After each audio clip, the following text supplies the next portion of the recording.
बिस्मिल्लाहिर्रहमानिर्रहीम, अस्सलाम वालेकुम। वालेकुम कैसे हैं आप राशिद साहब, खैरियत से हैं? वालेकुम सलाम जनाब, अल्हम्दुलिल्लाह मैं ठीक हूँ। बिलाखिर आपने वक़्त निकाल ही लिया। जी, जी, जी। जी, जी, वो मेरा फ़र्ज़ था कि इस किस्म के जो पेशकश है और फिर ऐसे ऐसे एक फ़ोरम से जिनके जिनके नाम पे है, उनसे हमारी 15-16 बरस क़बल जो मुलाकात हुई, उसकी ताज़गी आज भी ज़हन-ओ क़ल्ब में बरक़रार है। शायद मुझे लगता फ़ारूक़ी साहब मरहूम का मैं तज़किरा कर रहा हूँ, तो आपका शुक्रिया, बहुत शुक्रिया। वैसे मैं आपके बारे में सिर्फ़ इतना कहूँगा कि मैंने कहीं सुन रखा था कि अगर कोई काम करवाना हो तो मसरूफ़ तरीन आदमी के हवाले कर दो। हाँ जी। क्योंकि आप जितना माशाल्लाह मसरूफ़ रहते हैं, तो वो तो मुझे कभी-कभी रश्क क्या बल्कि थोड़ा-सा एक जेलसी सी होने लगती है कि आप इतना वक़्त कैसे निकाल लेते हैं। चलिए कोई थोड़ा-सा आगाज़ करते हैं आपकी इब्तिदाई ज़िंदगी के हालात से जो ग़ालिबन हैदराबाद से स्टार्ट हुए। जी हाँ, जी हाँ। हैदराबाद में हम रहा करते थे, पैदाइश मेरी कराची की है। जी। फिर वालिदैन चूँकि दोनों सर्विस में थे, तो वो ट्रांसफ़र हुआ वालिद साहब का, तो वो हैदराबाद छोटा-सा शहर था, वो उनको पसंद आ गया और वो जैसे कहते हैं कि वो बेस टाउन उन्होंने उसको बना लिया। जी। और जो ज़माने में भी जो फ़र्क एक तेज़ रफ़्तार कॉस्मोपॉलिटन शहर जैसे कराची है, उसके मुकाबले में छोटे शहरों का हुआ करता था, वो आज भी कई पहलुओं से बरक़रार है और उस जी। ज़माने में तो वो बड़ा पुरअमन था हैदराबाद। शामें ठंडी हुआ करती थीं, तो कई साल फिर वो वहाँ रहे और तालीम इब्तदाई इंटर तक, कॉलेज तक अच्छा, वहीं उस से हुई। ज़माने के हैदराबाद मैंने सुना है कि आज के हैदराबाद से मुख़्तलिफ़ था और कुछ जो पुराने हिंदुओं के जो मकानात थे और जो बनाए हुए इदारे थे, वो किसी न किसी तरह आपकी सूरत में बरक़रार थे उधर? हाँ, जी हाँ, जी हाँ, जी हाँ, क्योंकि वो अच्छे अभी भी मुतमव्विल हिंदू हुआ करते थे हैदराबाद वो में। बिल्कुल, बिल्कुल ये बात दुरुस्त है और उन्होंने रफ़ाही काम भी करवाए बहुत काम लोगों करा के जी, लिए जी। और अब तो ख़ैर वो इम्तिदाद ज़माना कहिए या जो कंस्ट्रक्शन होती है और वो शहर फैलता है और पुरानी हमारे मुल्क में ख़ासकर पुरानी इमारतों को महफूज़ रखने का जो है, वो आपसे इससे पहले भी इस मौज़ू पे एक बात हो रही थी, तो कई मिसालें आपने भी दी, तो वो तसव्वुर अब ख़त्म होता जा रहा है। तो हुँ। उसमें वो चीज़ें अब तब्दील हो गई हैं वहाँ और मसाइल जो शहरों के होते हैं वो भी जी, हैं कॉस्मोपॉलिटन सिटीज़ वहाँ। के अपने मसाइल हाँ, कुछ होते हैं। चीज़ें ऐसी हैं मिसाल के तौर पे कि वो वहाँ जाके हमें ऐसा लगता है कि हम कोई पुराने ज़माने में पहुँच गए, जैसे कि बॉम्बे बेकरी की इमारत। जी। वो सख्त गर्मी में भी अगर आप जाएँ तो वो इस कदर वहाँ पे आपको ठंडक का एहसास होता है, इसलिए कि दरख्त हैं, जी। पुराने दरख्त हैं फिर और कैंटोनमेंट एरिया के अंदर है तो अब तर जी हाँ, हाँ। वो है, तो वहाँ हमेशा भी हालिया दिनों में मेरा जाना हुआ। अच्छा। तो जैसा ये जो हम देखते हैं ना कि बाहर हम सुनते हैं मुल्कों में कि 150 साल बाद भी वो इमारत पुरानी वहीं है, वैसे ही है, उसमें कोई फ़र्क नहीं हुआ। लंदन की मिसाल है जी, हाँ जी, हाँ जी, और जी, जी, कई हाँ। मुल्कों की शहरों की मिसाल है। तो ये चीज़ अगर आप देखें बॉम्बे बेकरी की इमारत में जाके कि उसका कलर कोडिंग जो है वो भी तब्दील नहीं की गई। आज अच्छा। भी वो उन्होंने उसको बरकरार रखा है। तो जी। ये वो मैं समझता हूँ एक बड़ी अच्छी मिसाल है उसकी जी, और जी। भला लगता है देखने में। तो स्कूलिंग वगैरह आपकी कहाँ से हुई? पब्लिक स्कूल से, वहाँ का एक बड़ा अच्छा स्कूल है, कॉलेज तक है लेकिन पब्लिक स्कूल कहलाता है। तो हाँ। अब्दुल मजीद शेख साहब अब्दुल मजीद सिंधी उनका जी। पेन नेम था। वो अफ़साना निगार थे, बहुत मारूफ़ सिंधी ज़बान के। जी। वो प्रिंसिपल होते थे हमारे जी। और एक नईमुर रहमान जौहर साहब थे, उनका भी अभी हाल ही में इंतकाल हुआ है और वो यूँ समझ लीजिए कि बुनियादी एक जो सबक होता है, उर्दू पढ़ाते थे लेकिन उसके अलावा और वो इस अंदाज़ में बातें करते थे, मालूमात फ़राहम करते ये थे कि नॉन मुस्लिम्स नहीं? ये नॉन मुस्लिम है। अगर ये आपके इल्म में कैसे हैं? आप मेहमान आए तो पता करना पड़ता है ना। मैं हैरान हूँ। मैं हैरान हूँ इसलिए कि बहुत कोई लिटरेरी उनकी अदबी शनाख्त जो है जी, वो जी, जी। ऐसी नहीं है, लेकिन 70 की दहाई में वो अदबी रिसालों में नरभरे राम जौहर के नाम से लिखा नर भरे गया। राम जौहर। जी। नरभरे या नरभय राम हाँ, गालिबन हाँ, ये हाँ, हाँ। दुरुस्त नाम जो है नरभय राम। हाँ। अब वो फिर उनकी एक बड़ी एक ख़ास आदत थी कि मैट्रिक की आखिरी क्लास में कॉलेज जाने से क़ब्ल आखिरी दिन, जी। वो उस दिन पढ़ाने के बजाय वो अपने बारे में बताया करते थे 1 घंटा आहा! और ये रिवायत बरस से चली आ रही थी और हर क्लास को ऐसा लगता था कि ये उन्हीं को एतमाद में लेके बता रहे हैं, तो अब बड़ा लुत्फ़ आता था। तो वहाँ उन्होंने इंकिशाफ़ किया कि मैं एक हिंदू ख़ानदान से मेरा ताल्लुक़ है और मैंने इस्लाम कबूल कर लिया था और उन्होंने जो बातें कहीं वो आज भी नक्श हैं। हुआ यूँ पिछले दिनों, चलिए मैं इसको एक मुख्तसर से उसमें अर्ज़ करूँ कि उन्होंने राब्ता किया पता नहीं कहाँ से नंबर लेकर और आप बीती छपवाने की बात की। तो मैंने उनसे अच्छा। कहा जी हाँ, हाँ। मैंने कहा जनाब मैं तो सर के बल गोया मैं हाज़िर, आप जब कहें मैं हो जाऊँ। तो उन्होंने कहा कि आप मुझे 6 महीने दे दीजिए, हाँ। उसकी हम वो प्रूफ रीडिंग मैं करवा रहा हूँ। वो मुकम्मल हो जाए तो फिर मुझे बड़ी खुशी होगी। मैंने कहा मेरे लिए तो एक सादत एजाज़ है, बिल्कुल है। एज़ाज़ है। एक उस्ताद आपके और वो हाँ, जी हाँ। लेकिन बदकिस्मती ये रही कि वो उनका इंतकाल हो गया और वो किताब का मुसवदा मुकम्मल हो तो गया, लेकिन उनके बेटे से जब मैंने बात की तो वो कुछ थोड़े उनका मोहतात रवैया था। तो कहने लगे कि मैं आपको बताऊँगा। उसके बाद फिर उन्होंने राब्ता नहीं किया, तो मैं पिछले दिनों सोच रहा था कि उनसे कहूँ कि भई ये अनपब्लिश्ड अगर रह गई और उसी तरह से वो पड़ा रह गया तो ये एक नुकसान है हम सबका। लोगों के सामने आए कि वो किन हालात से गुज़रे और क्या मामलात उनके थे, ये होना चाहिए। तो ये उस वक़्त के हैदराबाद की कुछ यादें और वो ठंडी सड़क जो आज भी है और आज भी तो वैसे ही उनके है। हिचकिचाने की क्या वजह थी? ये उनके बेटे मुसलमान हैं? ये मुसलमान हैं, ये जी। तजुर्बा और कुछ मामलात में भी चूँकि ज़िंदा किताबें हैं तो अब एक बहुत तवील वो 300 से ऊपर तादाद चली गई है, तो मुझे और भी कुछ मामलात ये हमने मेरे मुशाहिदे में आए। बच्चों से, मुसन्निफ़ीन के, दुनिया से चले जाने वाले या उनके ग्रैंड चिल्ड्रन से राब्ता हुआ। कुछ जगह पे ये रवैया हुआ, उसके मेरा ख़्याल है कि मख़सूस उसकी वजूहात हो सकती हैं कि बाज़ बच्चे ये नहीं चाहते औलाद के उनको उनके बुज़ुर्गों के हवाले से पहचाना के जाए। पहचाना जाए या ये है। या हाँ। या यूँ कहिए कि जो बातें वो उनका ज़माना था, अब ये हमारा ज़माना ये है। है, या जी। फिर ये भी होता है कि जो बातें उसमें वो लिख देखिए हाँ, आबिती हाँ। लिखने का एक उसूल है कि वो एक उसको किसी भी आप यूँ समझ लीजिए कि कोई उसमें कोई चीज़ छुपाई ना जाए, एक तरीका ये है। जब जी, उसकी जी। मिसालें हैं, कई मिसालें हैं, जोश साहब ने लिखा, वो एक अलग बात है कि उस पे तनकीद हुई, लेकिन जो था लिख दिया उन्होंने। इसी तरह अशफाक नकवी थे लाहौर के, पाप बीती। जो पाप बीती वाले, बिल्कुल, बिल्कुल, वो भी एक वो अजीबो-गरीब किताब है। उसके ऊपर मैंने तस्वीर में लिखा था कि उन्होंने अपने बारे में इतना बेरहमी से सच बोला है, जितना लोग दुश्मनों के बारे में नहीं ये बोलते। बड़ा अच्छा फ़िक्रा है और मैंने नहीं पढ़ा। हाँ, आप ये बड़ी अच्छी बात है, सच्ची बात है, हकीकत हाँ, है। हाँ। फिर साकी फारूकी थे, जी, तो ये उनकी भी आप बीती, पाप बीती। पाप बीती लेकिन जी। ये ज़रूरी, मैं समझता हूँ ज़रूरी नहीं है कि नईमुर रहमान जौहर साहब ने भी ऐसे ही कुछ लिखा हो, लेकिन बाज़ औक़ात ये होता है कि ख़ानदानी हालात लिखने में भी कुछ चीज़ें होती हैं जो औलाद नहीं चाहती कि वो किरतास पे आए और लोग उसको बिलावजह अच्छा, वैसे मैं आपको जानें। बताऊँ कि आप बीती ख़ासा मुश्किल फ़न है जी, और ये तो यकीनन मैं कहूँगा कि आपकी और मेराज जामी साहब की मेहरबानी थी जामी साहब। कि जिसकी वज़ह से वो अब्बू की आप बीती आ गई थी सरगोश्त। जी, जी, और आपको ये अच्छी तरह मालूम है कि अब्बू ने अपनी आप बीती आधी छोड़ दी थी, जी, ठीक है? जी, जब मैंने असलम फ़र्रुख़ी साहब को पेश की थी और उनको मैंने बताया था कि मैंने बावजूद तमाम तरह असरार के अब्बू इसको आगे बढ़ाने को तैयार नहीं थे, उन्होंने एक जुमला कहा था, इसकी वजह शाह साहब ने मुझे बताई थी। कह लें मेरी ज़िंदगी के 2 वाक़यात ऐसे हैं कि उसके बगैर ये आप बीती मुकम्मल होती नहीं है, वो मैं लिख नहीं सकता, वो मैं छुपा नहीं सकता, लिहाज़ा मैंने अपनी आप बीती रोक दी है। तो ये होता है ज़िंदगी में, ये ऐसी है। होता है। एक लाहौर के एक साहब थे, जावेद शाहीन उनका नाम था। मैं जी। इनका बहुत बड़ा परस्तार हूँ कई हवालों से, जिसमें पहला हवाला जो है वो शिकारियात की कहानियों के अंग्रेज़ी से उर्दू तराजिम हैं। अक्सरियत ये समझती है लोगों की कि मकबूल जहांगीर इस फ़न के बानी हैं या इस सिन्फ़ के, लेकिन जावेद शाहीन जो हैं वैसे मैं वो आपको बताऊँ पहला नाम है। आपको जी। बताऊँ शायद पता नहीं आपके इल्म में है कि नहीं है, ये खातून है मिसेज़ राबिया सलीम। जी, जी। जी, वो हाँ। भी माशाल्लाह उन्होंने बड़ी अच्छी जी, जिम जी, कॉर्बेट की किताब को तर्जुमा किया है ये। जी, जी, सही उसका कह रहा हूँ मैं? जानते हैं आप उनको? जी हाँ, जी हाँ, मेरी वालिदा साहिबा का ज़िक्र हो रहा है। वो वाक़ई बहुत मेहनत की उन्होंने। जी, मैं ज़रा-सा कमाल किया उम्र के रिश्ते में यार। जी, जी हाँ, जी जी, हाँ। आई एम सॉरी वो आपके ऊपर। पसंद किया गया उस किताब को बहुत। जावेद शाहीन साहब ने भी एक फ़िक्रा लिखा कि एक ऐसा वाक़या वो बयान कर रहे थे लेकिन उन्होंने लिखा अगला फ़िक्रा कि ऐसा ही एक वाक़या, मगर उसका जो महवर है और उसका जो पस-ए-मंज़र है वो मेरा घर है, लेकिन उसको बयान करने की मुझ में ताब नहीं है। ये तो होता है ये। ये बहुत सारे पहलू होते हैं कि वो आप उसको किस तरह से क्या आप छुपाना चाहते हैं और क्या बयान करना चाहते हैं। ये ज़रूरी नहीं है कि सब कुछ सच-सच लिख दिया जाए, क्योंकि माशरा जो है वो कई चीज़ों को लेकिन कबूल राशिद नहीं भी साहब वो तो करता। मामला हो गया ना बीती का। मेरा ख़्याल है ऐसे बहुत से लोग हैं कि जिनके बुज़ुर्गों की बड़ी अच्छी किताबें थीं, हुँ, आज उनके अपने पब्लिसिटी के लाखों करोड़ों रुपए के बजट्स हैं, हुँ, जो वो खर्चा करते हैं। लेकिन अपने बुजुर्गों की किताबें नहीं शाया करते जिसका उनसे कोई ताल्लुक नहीं है।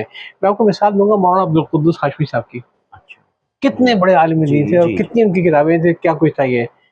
और माशाल्लाह मतलब सब कुछ हो गया, लेकिन ऐसे हाशमी साहब ने नहीं छापी, उनके पोते महमूद हाशमी साहब ने नहीं छापी, और वो किताबें उसी तरीके से पढ़ी हैं, उसके रीप्रिंट आ ही नहीं सके।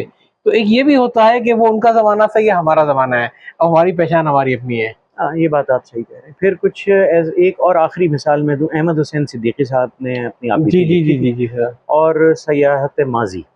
अब आपको मैं बताऊँ कि उनके घर में कई बरस जाता रहा, और वो उसके दूसरे हिस्से का मुसविदा उन्होंने मुझे बारहा दिखाया। वो कंप्यूटर हुँ, पे काम किया करते थे, टाइपिंग करते थे, और लेकिन उसमें एक बहुत ही मामूली सी बात पे उनको ये खदशा लाहक हो गया हुँ, कि अगर मैंने ये वाक़या, जिसमें जो इंतहाई बेज़रर था, सिंध की एक बहुत बड़ी शख्सियत के हवाले से, कि भई वो फ़ोन करते थे और उनसे कहते थे कि सिद्दीकी साहब दाल-चावल बनवा के रखिए और मैं ऑफ़िस आ रहा हूँ आपके। वो केडीए में थे, एक बड़ी ओहदे पे थे। तो मैंने उनसे कहा, मैंने कहा जनाब, ये किस्सा अगर उन्होंने, उन साहब ने पढ़ भी लिया बिलफ़र्ज़, तो क्या वो नाराज़ होंगे? ये तो एक बड़ी मामूली सी बात है। लेकिन उसका भी एक वजह थी, जिस वजह के बिना पे वो उनके बेटे थे वहाँ, और वो एक किस्सा था उस इदारे में। वो कुछ गैर, यानी हुँ, इनसिक्योर हुँ, हुँ, महसूस कर रहे थे अपने आप को कि कहीं मेरी वजह से उसके ऊपर कोई बात ना आ जाए। महज़ इतनी छोटी-सी बात थी। वो आप बीती नतीजतन आज तक नहीं छप सकी। जबकि हुँ, उन्होंने तहरीरी तौर पे जो इजाज़त दी, वो इजाज़त भी मैंने महफ़ूज़ रखी भी है अपने पास। पहले हिस्से की भी दी, दूसरे हिस्से की भी दी, लेकिन मुसविदा जो है वो फिर उनका इंतकाल हो गया, सिद्दीकी साहब का। तो ऐसी मिसालें भी हैं हमारे सामने। आप दुरुस्त बहुत कह रहे मुश्किल होता है सच बोलना, हैं। जी हाँ, बहुत मुश्किल होता है सच बोलना, इसमें कोई शक नहीं है। बिल्कुल। और ज़रा-सा आगे बढ़ते हैं, पहले तो ये बताओ कि आपने किताबें-वताबें पढ़ने-पढ़ाने का शौक कैसे हुआ? हमने तो बचपन में सुना था कि पढ़े फ़ारसी बेचे तेल, और आपने तेल को पढ़ा और किताबें बेचनी शुरू कर दी।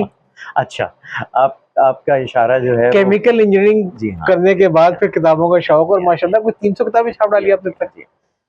जी हाँ। जी हाँ, जी हाँ, बाज़ लोग होते हैं जो, वो ज़माने में ज़ाहिर है सोशल मीडिया नहीं होता था, टेलीविज़न से कोई हमें ज़्यादा शग़फ़ नहीं था।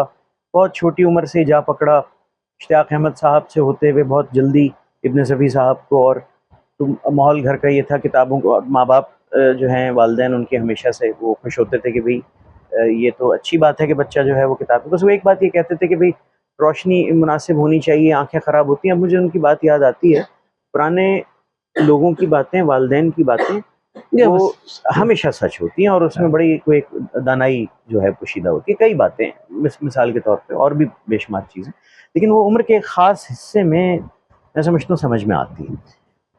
तो ख़ैर, तो फिर ये सिलसिला चलता रहा, और फिर ये आलम था कि भई किताब के बगैर, सफ़र में भी कहीं जा रहा हूँ घर वालों के साथ, तो किताब साथ है।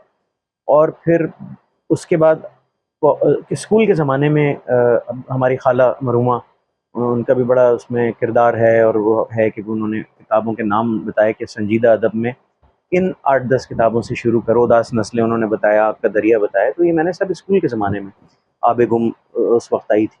तो ये चीज़ें पढ़ी, और ये आबे सिलसिला गुम चलता आपके रहा। स्कूल के ज़माने में आई थी? हाँ, आबे गुम बाद में आई थी, लेकिन हाँ, ये जो हाँ, हाँ, 2 आखिरी पहले तरफ, मैंने सही कहा, है। तो ये एक यूँ समझ लीजिए कि और भी कुछ उसमें किताबों के नाम हैं कि उसमें कुछ बातें उस वक़्त समझ में नहीं आई, वो आगे चल के पता चला कि भई ये इसका मतलब क्या है। मतलब किताबों का शौक वालिदा से और खाला से, इन सब से आया है, ये वालिद साहब से भी आपको आया है कुछ? नहीं, हाँ, वालिद साहब से उनकी अपनी एक पर्सनल छोटी-सी एक लाइब्रेरी भी थी घर में, और जी। उनका भी, उनकी किताबें भी जो है वो पढ़ा करते थे। तो ये घर का माहौल जो है बुनियादी तौर पे उसी की वजह से ही राग़िब मैं हुआ। बस सिर्फ़ पढ़ने का शौक था या लिखने का भी शौक था? अ मुझे, मेरी, आप ये बात कर रहे हैं, नहीं, मैं अभी वालिद नहीं, साहब की। वालिद साहब, वालिदैन तो वो, हाँ, पढ़ने का ही शौक था।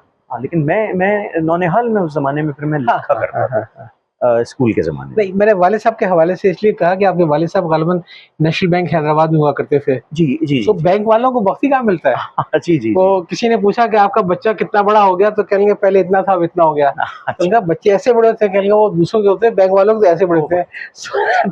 बहुत खूब, बहुत खूब। तो नहीं, नहीं, बैंकर्स उस ज़माने में, बैंकर आज के बैंकर की, ठीक है, जॉब मुश्किल हो गई, उसमें चैलेंजेस आ गए, लेकिन उस वक़्त भी कोई आसान नहीं थी। रात मैं देर वही गए कह रहा तक हूँ बैठना और जी। इतनी जिम्मेदारी वाला काम, और उसको हाँ। सारा वो लेजर्स पे चलता था, उसमें मैनुअल चीजें हुआ करती थी, अब तो आप खैर जानते हैं। कंप्यूटर वगैरह हो गया, लेकिन कंप्यूटर, देखिए एक ना, मोबाइल फोन बैंकिंग या इंटरनेट बैंकिंग, ये तो एक इनकलाबी चीज़ है। गर्चे के इसके अपने जो हैं वो नुकसानात हैं, स्कैम्स होते हैं, पासवर्ड के मामलात हैं, लेकिन सहूलत और आसानी हाँ, तो लेकिन बहरहाल मैंने है। अपने दोस्तों को देखा, मैं भी तकरीबन यूँ समझिए कि 78 वगैरह से बैंकिंग फील्ड में था किसी न किसी अंदाज में, कि लोगों की पर्सनल लाइफ होती नहीं बेचारे, जो बैंकर वगैरह जो होते हैं, दुरुस्त है। वो एक टारगेट खत्म होता है और फिर दूसरा टारगेट सामने खड़ा होता है। मैं आपसे अर्ज करूं, बजा फरमाया। एक चीज़ वालिद साहब की का मैंने खाका लिखा था मुख्तसर सा, वो बहुत पढ़ा गया। वो एक बात, नसीहत वो नहीं करते थे। एक दफ़ा उन्होंने मुझे एक बात कही थी, वो मैं दोहराना चाहता हूँ कि जो लोग सुनेंगे तो शायद वो उसको उनके जहन में रह जाए। उन्होंने मुझे एक दफ़ा कहा, और एक साहब गोया मुझे सुना रहे थे और गुफ्तगू वो कर रहे थे अपने एक साहब के साथ। वो कहने लगे, देखो 3 काम कभी मत करना। सही। एक, कभी क्रेडिट कार्ड ना लेना। क्रेडिट कार्ड नए-नए आए थे। और लोन ना लेना, आई मीन लोन या क्रेडिट कार्ड वो एक ही हाँ, चीज़ है। हाँ। बैंक लोन, अच्छा, बहुत ज़रूरत हो तो वो एक अलग बात है, लेकिन हद इम्कान। दूसरे, किसी की ज़मानत ना देना कोशिश करके। और तीसरे, उन्होंने कहा था कि कोई कागज़ पढ़े बगैर साइन ना करना। कमाल है। ठीक है ना?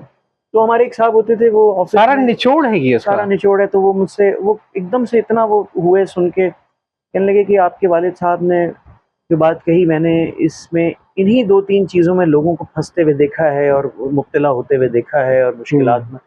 ये ज़िंदगी के निचोड़ तजर्बात के होते हैं। मैं समझता हूँ ये बातें जो हैं। सिर्फ पहली वाली बात से मुझे थोड़ा-सा वो है, मैंने ज़िंदगी में क्रेडिट कार्ड लिए हैं काफ़ी जी। लंबी-लंबी लिमिट के, लेकिन कभी भी मैंने उसका कोई बिल जो है ना ड्यू डेट से पहले आगे जाने नहीं अच्छा, दिया ये। मैं इसकी थोड़ी-सी वज़ाहत कर दूँ। जैसे मैंने कहा कि क्रेडिट लोन की उन्होंने बात की, हाँ, लोन। उसकी एक जी। मॉडिफाइड शक्ल क्रेडिट कार्ड जी, है। बिल्कुल। हाँ, बुनियादी वही, तौर वही, पे वही। कर्ज़ हाँ, कर्ज़ तो आप एक क्रेडिट कार्ड हाँ, से एक मजबूरी के बाद हाँ, अचानक मान लो किसी को हार्ट अटैक हो गया, वो कह रहे हैं 3 लाख रुपए जमा करा दो, तो उस वक़्त आप कहाँ से करेंगे? कहाँ से करेंगे? लेकिन ये कि जो हाँ। चीज़ है वो यही है, मैं भी हर एक को नसीहत करता हूँ।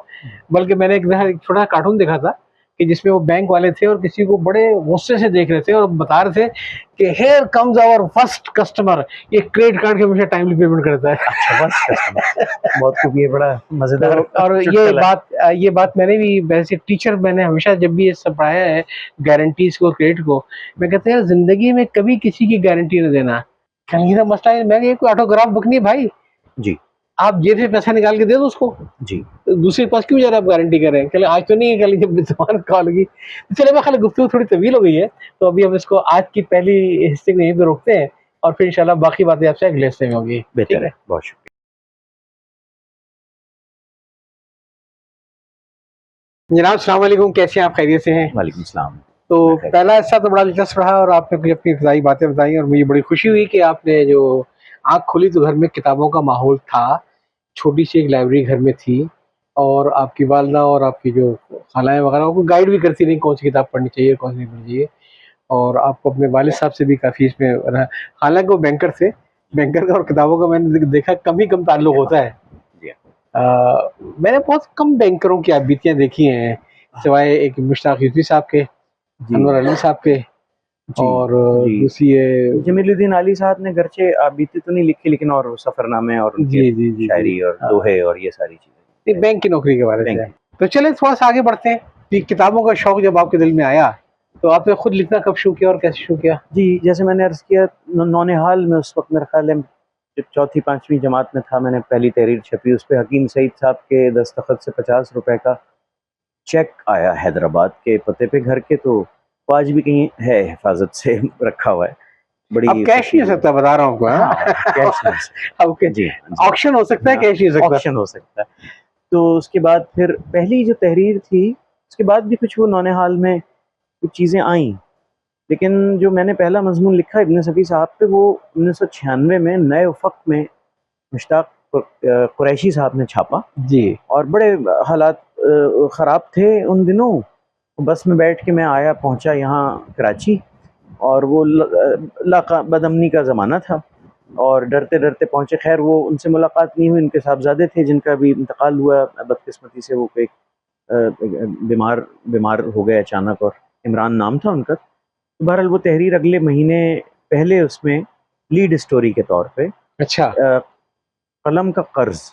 और इत्तेफाक देखिए कि इस मजमून को जब मैंने इब्न सफ़ी साहब पर किताब लिखी, उसमें जब शामिल किया, तो उस पर इंतज़ार हुसैन साहब ने कॉलम लिखा किताब पे। अच्छा। और उसमें कुछ उन्होंने कुछ लत्ते भी लिए हमारे कि भाई वो मजनू गोरखपुरी साहब कहते थे कि वक्त को ज़िबा करने के लिए पढ़ता हूँ मैं सफ़ी साहब की किताबों को।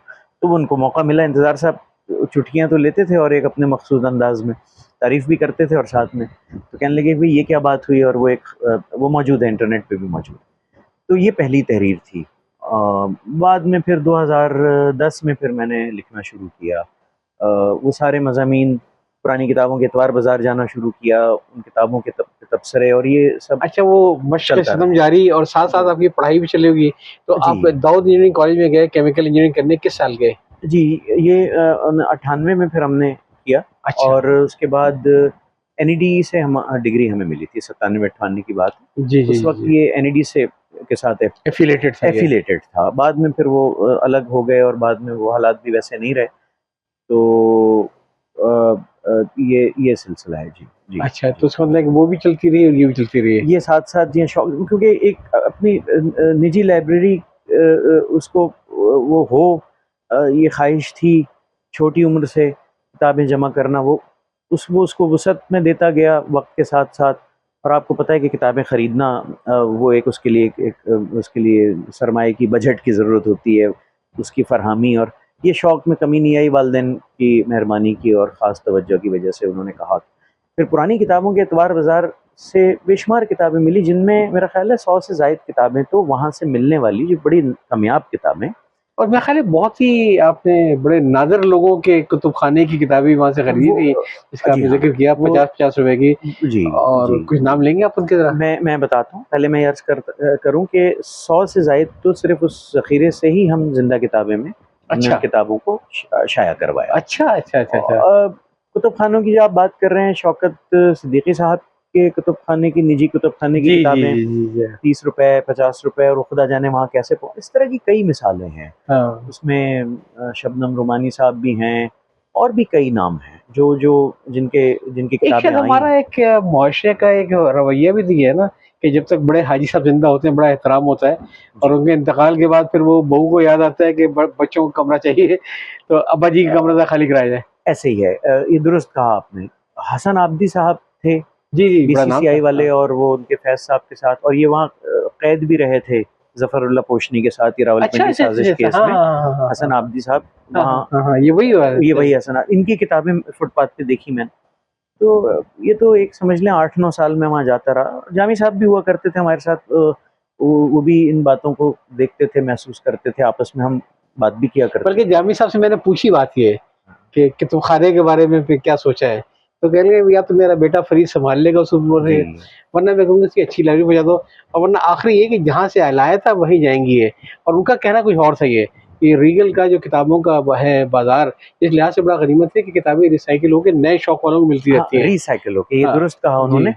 देखिए लाइब्रेरी का मैं बता दूँ, अगर आप ये सवाल आपने किया है, ये बात मैं वाज़ेह कर दूँ, ये आँखों देखी बात है, सुनी-सुनाई नहीं है कि कराची में अमूमी तौर पे लाइब्रेरियाँ जो हैं, उनमें अब जाने वाले लोग अब बिल्कुल बहुत, यानी इनकी तादाद इतनी कम हो गई है कि आपको यकीन नहीं आएगा कि एक ज़माने में यहाँ पे लोग बैठक हॉल भरा हुआ है, लोग वो कर रहे हैं, वहाँ पे लोग, यानी मैं जाता रहा हूँ, 2-3 गुज़िश्ता 2-3 बरसों में मैं जाता रहा हूँ अपनी किताबों की तैयारी के सिलसिले में, मटेरियल के सिलसिले में। तो वहाँ मेरे अलावा अक्सर मैं देखता था कोई भी नहीं है, और वो बिल्कुल हू का आलम है। बेदिल लाइब्रेरी की मैं बात करूँ, हमदर्द यूनिवर्सिटी, वो शहर से चूँकि लाइब्रेरी बाहर है, वहाँ इन लाइब्रेरीज़ में जो लोगों ने अतिया की हैं किताबें, वो बंधी हुई पड़ी हुई हैं कई साल से बोरों की शक्ल में, उन पे मनो मिट्टी पड़ चुकी है। ये सारा अहवाल डॉक्टर मोइनुद्दीन अकील ने जी। एक उस किताबचे में लिखा कि हुँ। ये वजूहात थी जिनकी वजह से उन्होंने ये फैसला किया कि पाकिस्तान में ये डोनेट करना या अतिया करना इसलिए मुनासिब नहीं है, इन वजूहात की बिना पर। कम अज़ कम अब जदीद ज़माने के साथ जो हम आहंग खुद को नहीं करता, वो पीछे रह जाता है, ये हम सब मानते हैं। आज आप मुझे बताइए कि मोबाइल फ़ोन को कोई साहब कहें कि मसरूफ़ ज़िंदगी है, नौकरी भी है और बहुत कुछ है, और वो मोबाइल फ़ोन यूज़ नहीं करते, तो वो एक गोया कि एक मुश्किल में गिरफ्तार, ये अलग बात है कि हमारे शहर पे हुक्मरानों की मेहरबानी से कुछ ऐसे मामला है कि इस्तेमाल करने वाला ज़्यादा ख़तरे में, लेकिन जो नहीं करता ये चलना पड़ता है। तो उन्होंने ये देखा कि अब इंटरनेट का ज़माना है, अब इन किताबों को स्कैन करके ये वहाँ पे मुहैया करना, प्रिजर्व करना, ये वाहिद हल है। और ये जी। सारा बड़े अच्छे अंदाज में उन्होंने आपने भी लिखा नाम है। लिया हकीम सईद साहब की लाइब्रेरी का, जाहिर है कि क्या बात है उस लाइब्रेरी की मजलिस हिकमत के अंदर ये। मदीनातुल हिकमत। मैं इसकी कोई तनकीद नहीं कर रहा, लेकिन ये शायद आपके भी इल्म में होगा कि वहाँ जो किताबें लोग डोनेशन में देते हैं, तो अक्सर लोग ये ख्वाहिश होती है यार इतना बड़ा इन्होंने कुतुबखाना दिया है, तो कहीं कोई गोशा वोशा ऐसा बन जाए मेरे नाम का, तो वो वहाँ पे रवाज नहीं है। तो एक बड़े अदीब ने लिखा था ये कि मैंने बहुत सारी किताबें दी थी वहाँ तोहफे में, और दोबारा मैं देखने गया तो मुझे वहाँ कोई किताब नज़र नहीं आई है।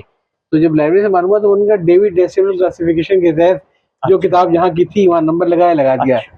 तो ये भी एक फ़र्क है कि थोड़ा-सा इसमें रिकॉग्नाइज़ करना चाहिए। जो करते हैं रिकग्नाइज, वो अल्लाह उनको सलामत रखे। बेदिल लाइब्रेरी के जो हमारे ज़ुबैर साहब हैं, जी, जी। उन्होंने अलमारी पे जो अतिया नंदा है उनका नाम लिखा है, उसमें आसिफ फ़ारूक़ी साहब हैं, उसमें और भी 2-3 नाम हैं, तो वो नाम लिखे हुए हैं उनकी किताबों के लिए अलमारी। लेकिन वो चूँकि उनकी वहाँ पे ये सिलसिला है कि साहब अलमारी जो है वो आप खुद फराहम कीजिए, हमारे पास तो फंड्स नहीं हैं, जो कि दुरुस्त बात है। वहाँ लोगों का आना ही गनीमत है कि जो वहाँ आते हैं। तो ये मैंने वहाँ देखा बेदिल मसला असल लाइब्रेरी में में। वही है, मसला वही है कि किताबें पढ़ने वाले कम हो रहे हैं। आपको तो पता है कि मैं शामिल फारूकी एकेडमी की दूसरी लाइब्रेरी जो रन करता हूँ, पब्लिक लाइब्रेरी है। सुबह से शाम तक बैठा रहता हूँ उधर में, ये उधर हमने तमाम फ्री इंटरनेट वगैरह सब दिया हुआ है इम्तिहानों की तैयारी करें। बिलीव मी कि सिर्फ लड़के वहाँ बैठ के इम्तिहान की तैयारी करने आते हैं, और जिस दिन उनका इम्तिहान होता है उसका अगले दिन गायब होता है। मैं कहा यार इतना तुमने लगाया 2 महीने, एक दफ़ा आके पढ़ तो लो, पीछे इब्न सफ़ी भी पढ़ा, ये पढ़ा, नहीं कोई शौक ही नहीं है। तो फिर भी मैं कहता हूँ चलो ये गनीमत है, इनको इम्तिहान की तैयारी की जगह तो मिल गई कम से कम। जी हाँ, ये इससे इनकार तो नहीं किया जा सकता, ये तो आप दुरुस्त कह रहे हैं।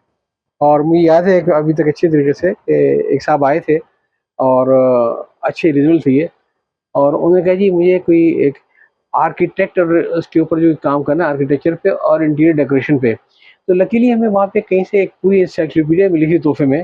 तो मैंने उनके सामने पूरी रख दी कि आपको जो भी चीज़ चाहिए टॉपिक वाइज, आपको हर चीज़ आप सही जगह आगे मिल जाएगी।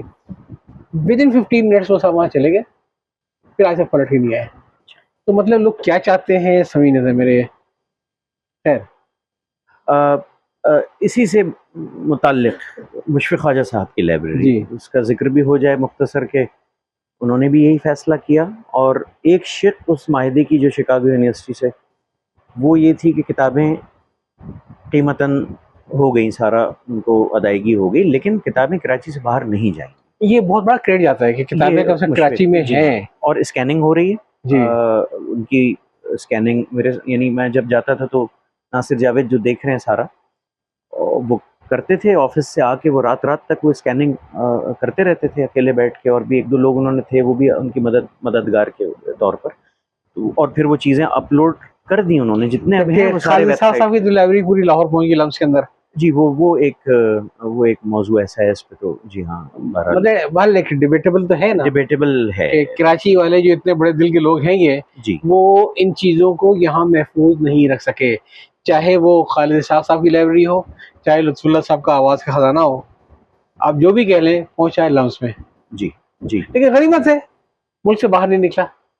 जी हाँ, ये पहलू, हर चीज़ के 2 पहलू होते हैं। ये जो आपने कहा ये भी बात दुरुस्त है, और पहली वाली बात जो है वो मैं समझता हूँ कि दिल के ज़्यादा करीब है, और इंसान सोचता है कि 2.5-3 करोड़ के शहर में क्या कोई ऐसा इदारा नहीं था जो लुत्फ़ुल्लाह खान साहब के इस ज़ख़ीरे को वो ख़रीद लेता, या उनके घर को ख़रीद के एक म्यूज़ियम की शक्ल दे देता। इसके कई उसमें मुल्कों में बाहर लुत्फ़ुल्लाह ये साहब ने बड़ा काम किया, मौजूद हैं। डॉक्टर खुर्शीद ने बड़ा काम किया। देखिए, दुरुस्त है। देखिए, मैं आपको अर्ज़ करूँ, खुर्शीद अब्दुल्ला साहब जो है ना, वो एक, जैसे हम कहते हैं अंग्रेज़ी में, वन मैन आर्मी। ये तो क्रेडिट कौन होगा, हमने उनके साथ, मैंने 2 साल काम किया है, और 6 जिल्दें हम जो लेकर आए, और उसमें वो कैसे-कैसे इंटरव्यूज़, और उसमें और सिलेक्शन सारी उनकी होती थी। ये फ़र्द वाहिद का काम, इदारों का काम फ़र्द वाहिद ने किया 5-7 साल से मुस्तकिल जाके, और पूरे-पूरे दिन 2 दिन अपने उसमें, और बेइंतहा मसरूफ़ियत, नौकरी के मसाइल या चैलेंजेस जिसे हम कहते हैं, उसके बावजूद वक़्त निकालना, फिर वो कहीं मीलों दूर जाके उसको वो कन्वर्ट करवाया करते थे, डिजिटाइज़ किसी दूसरे इलाके में जाके, और फिर वो आप यूट्यूब चैनल पे अपलोड जो है वो करते रहे। तो ये क्रेडिट तो हमें हर हाल में देना वाहिद चाहिए। वो डॉक्टर खुर्शीद अब्दुल्ला ही हैं, जो अगर ये इसमें ये ना करते तो आज ये जो हमें मयस्सर है, जी दुनिया भर में लोग उसको सुन रहे हैं, तो ये तो फिर जी जी जी। और आपको तो मालूम है अच्छी तरीके से लुत्फुल्लाह साहब के बारे में कि इस बारे में उनकी मुट्ठी बड़ी तंग थी, जी और वो बहुत अगर किसी पे मेहरबानी करते थे यहाँ आके बैठ के सुन लो उसको, जी हाँ तो जी हाँ नकल बनाने की उनकी इजाज़त नहीं थी ये। इजाज़त नहीं थी। और ये भी गनीमत रहा मामला कि भाई उन्होंने इतना एतमाद किया खुर्शीद साहब पे, और उन्होंने कहा कि बिल्कुल, यानी बेगम लेकिन साहिबा ये जो इस उनकी ये अहलिया। ये इस शहर की बेइज्जती है, क्योंकि मेरे इल्म में है कि लुत्फुल्लाह साहब इसको बेचने को आमादा हो भी गए थे, जी और कुछ लोगों ने एक बहुत बड़े, जो हमारा एक मीडिया हाउस है बड़ा जेंट किस्म का, जब उनका चैनल आना उनसे बात की थी, 2-2.5 करोड़ रुपए की बात थी, लेकिन उनको उसमें वो वैल्यू नजर नहीं आई 2-2.5 करोड़ रुपए की, जितने पैसे वो एंकर को दे देते हैं बाद में। तो ये तो एक इस मुल्क का है सिलसिला, क्या किया जाए इसमें। जी तस्लीम साहब, बड़ी अजीब बात आपने की है। ये बातें ज़ाहिर है कि हुई हैं, लोगों के जहनों में हैं, रहेंगी, कहीं कोई इसको लिख भी देगा, रिकॉर्ड का हिस्सा भी बन जाएगा। बहरहाल इज्तमाही तौर पे तो ये जिम्मेदारी है, और अ, इसमें बदकिस्मती से क्या किया जा नहीं, सकता ये जो किस्सा है ये मुझे किसी साहब ने यहीं पे आपकी तरफ एक इंटरव्यू दिया था, लेकिन चूंकि अभी तक उन्होंने अपना इसको अप्रूव नहीं किया है, ये लिहाजा मैं नाम नहीं ले सकता, मुमकिन है वो कहे हुए निकाल दो है। इसको। बेहतर है, ठीक है ना, बेहतर है, हाँ। बेहतर है, लेकिन बहरहाल हमें हैरत नहीं होनी चाहिए, वो हम्म। यकीनन कुछ ना कुछ उसमें सदाकत होगी, हो सकता है कि 100% वो दुरुस्त हो। बहरहाल ये एक अलमिया है, हाँ, और कई कराची का चीज़ों में अपना है। एक, आप जी। ये देखिए कराची का अपना एक शहर था कराची, हम्म, और 47 से पहले बहुत बड़ा शहर था, बहुत बड़ा सकाफती विरसा था कराची शहर के अंदर। पारसी यहाँ पे, यहूदी यहाँ पे, एंग्लो इंडियन यहाँ पे, हिंदू यहाँ पे, सिख यहाँ पे, मुसलमान ये वो सब थे, और एक हार्मनी थी शहर के अंदर ये। जी हाँ और जी उसकी हाँ वजह से आपको इमारतें नज़र आती हैं, कब्रिस्तान नज़र आते हैं, जी हाँ बहुत सारी चीज़ें यहाँ पे नज़र आती हैं। उसको हम सिलसिले को लेके आगे नहीं बढ़ सके, महफूज नहीं कर सके, जी हाँ हमारी जी हाँ। आगे वाली नस्लों को पता भी नहीं होगा। वो इब्न सफ़ी साहब का घर जब खरीद के वो मस्मार किया जा रहा था कुछ ओह! साल कबल, तो उसमें भी कुछ लोगों ने कहा कि भाई काश के उस तरफ भी नज़र जाती, और वो कोई इदारा इसको हुकूमत का अपनी सरपरस्ती में ले लेती, उसको उसको महफूज रखने के लिए, कोई मगर बड़ी ये ऐसा कोई बड़ी रिवायत चीज़, है ही नहीं। हाँ, वही रवायत नहीं है, ये वरना रवायत नहीं। एक-एक क्रिकेटर की जो वो होती है बोली इश्तिहारी उसके अंदर, मैं जी आपको हाँ तो कहते हैं कि क्रिकेट टीम जो है, वो बड़ी-बड़ी बिवरेज टीम तय करती है कि कौन होगा इस बार यहाँ पे जी हाँ कैप्टन, क्योंकि पैसे इतने ज़्यादा देते हैं। तो ये तो मुमकिन नहीं कि मैं एक, तो जी यहाँ पे इत्तेफ़ाक से इसके लिए कोई चीज़ ऐसी नहीं है, जी हाँ, जो इस सकाफ़ती विरसे वो को लेके आगे चल सके। हाँ कुछ लोगों ने काम किया है, जी जी जैसे जी दाऊद वालों ने काम किया है, कराची की बनाई चीज़ें, जी लेकिन जो इस शहर की डिमांड थी वो मुझे नज़र नहीं आती है। जी जी, हकीकत है, हम सब देख रहे हैं, इस बात जी, को जी। महसूस कर रहे हैं, लेकिन सिवाय कुड़ने के, अफ़सोस करने के, और कुछ चारा है नहीं, समझता तो गुफ्तगू तो अभी चल ही रही है, लेकिन मैं एक बात पूछूँगा आपसे कि आपका मैं देखता हूँ कि केमिकल इंजीनियरिंग तो ख़ैर एक तरफ ही है, इतनी डाइवर्सिफ़ाइड है आपका मुताला भी और आपकी चीज़ें भी, कि वो जिसमें देखें तो उसी में आप एक मतलब कमाल किया हुआ है। इब्न सफ़ी पे आप अथॉरिटी हैं, फ़िल्म के ऊपर आपने ख़ासा काम किया है, और किताबों को ज़िंदा कर दिया आपने, ज़िंदा किताबों की सूरत में। जी, जी, आपने भी नाम शुक्रिया। लिया कि वो अपनी ज़ात में एक इदारा है डॉक्टर ख़ुर्शीद अब्दुल्ला के बारे में, जी। लेकिन ये चीज़ तो क्रेडिट आपको भी आता है कि एक फ़र्द वाहिद वो इतनी किताबें छाप दे। मैं अर्ज़ करूँ कि ये 2016 में, उस वक़्त मेरी अपनी किताबें मेरा ख़्याल है कोई 15-16 आ चुकी थीं, अब फिर बाद में भी आईं, लेकिन मुझे एहसास ये हुआ कि ये सिलसिला तो ठीक है, चलता रहेगा।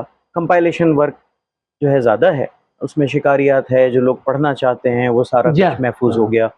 हैरत किताब बहुत इन डिमांड रही, आज भी है, तीसरा एडिशन उसका आ रहा है, उसके 5 वॉल्यूम्स आ चुके हैं, लेकिन ख़्याल ये आया कि ऐसी किताबों को दोबारा शाये किया जाए, और एक प्रॉपर, एक कानूनी तरीके से, with the compliance of all regulatory requirements, legal requirements.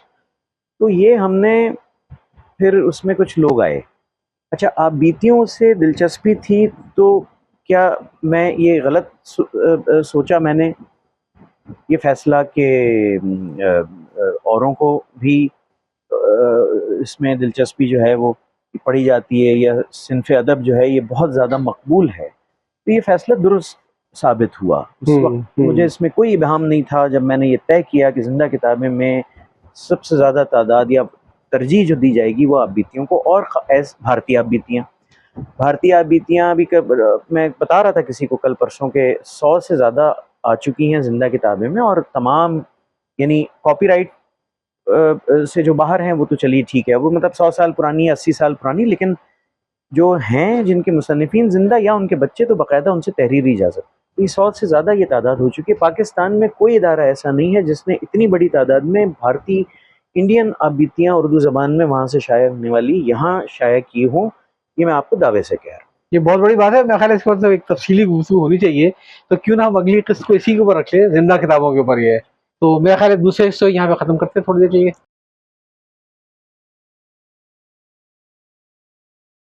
जी, अस्सलाम वालेकुम, कैसे हैं आप? खैरियत से हैं? जी।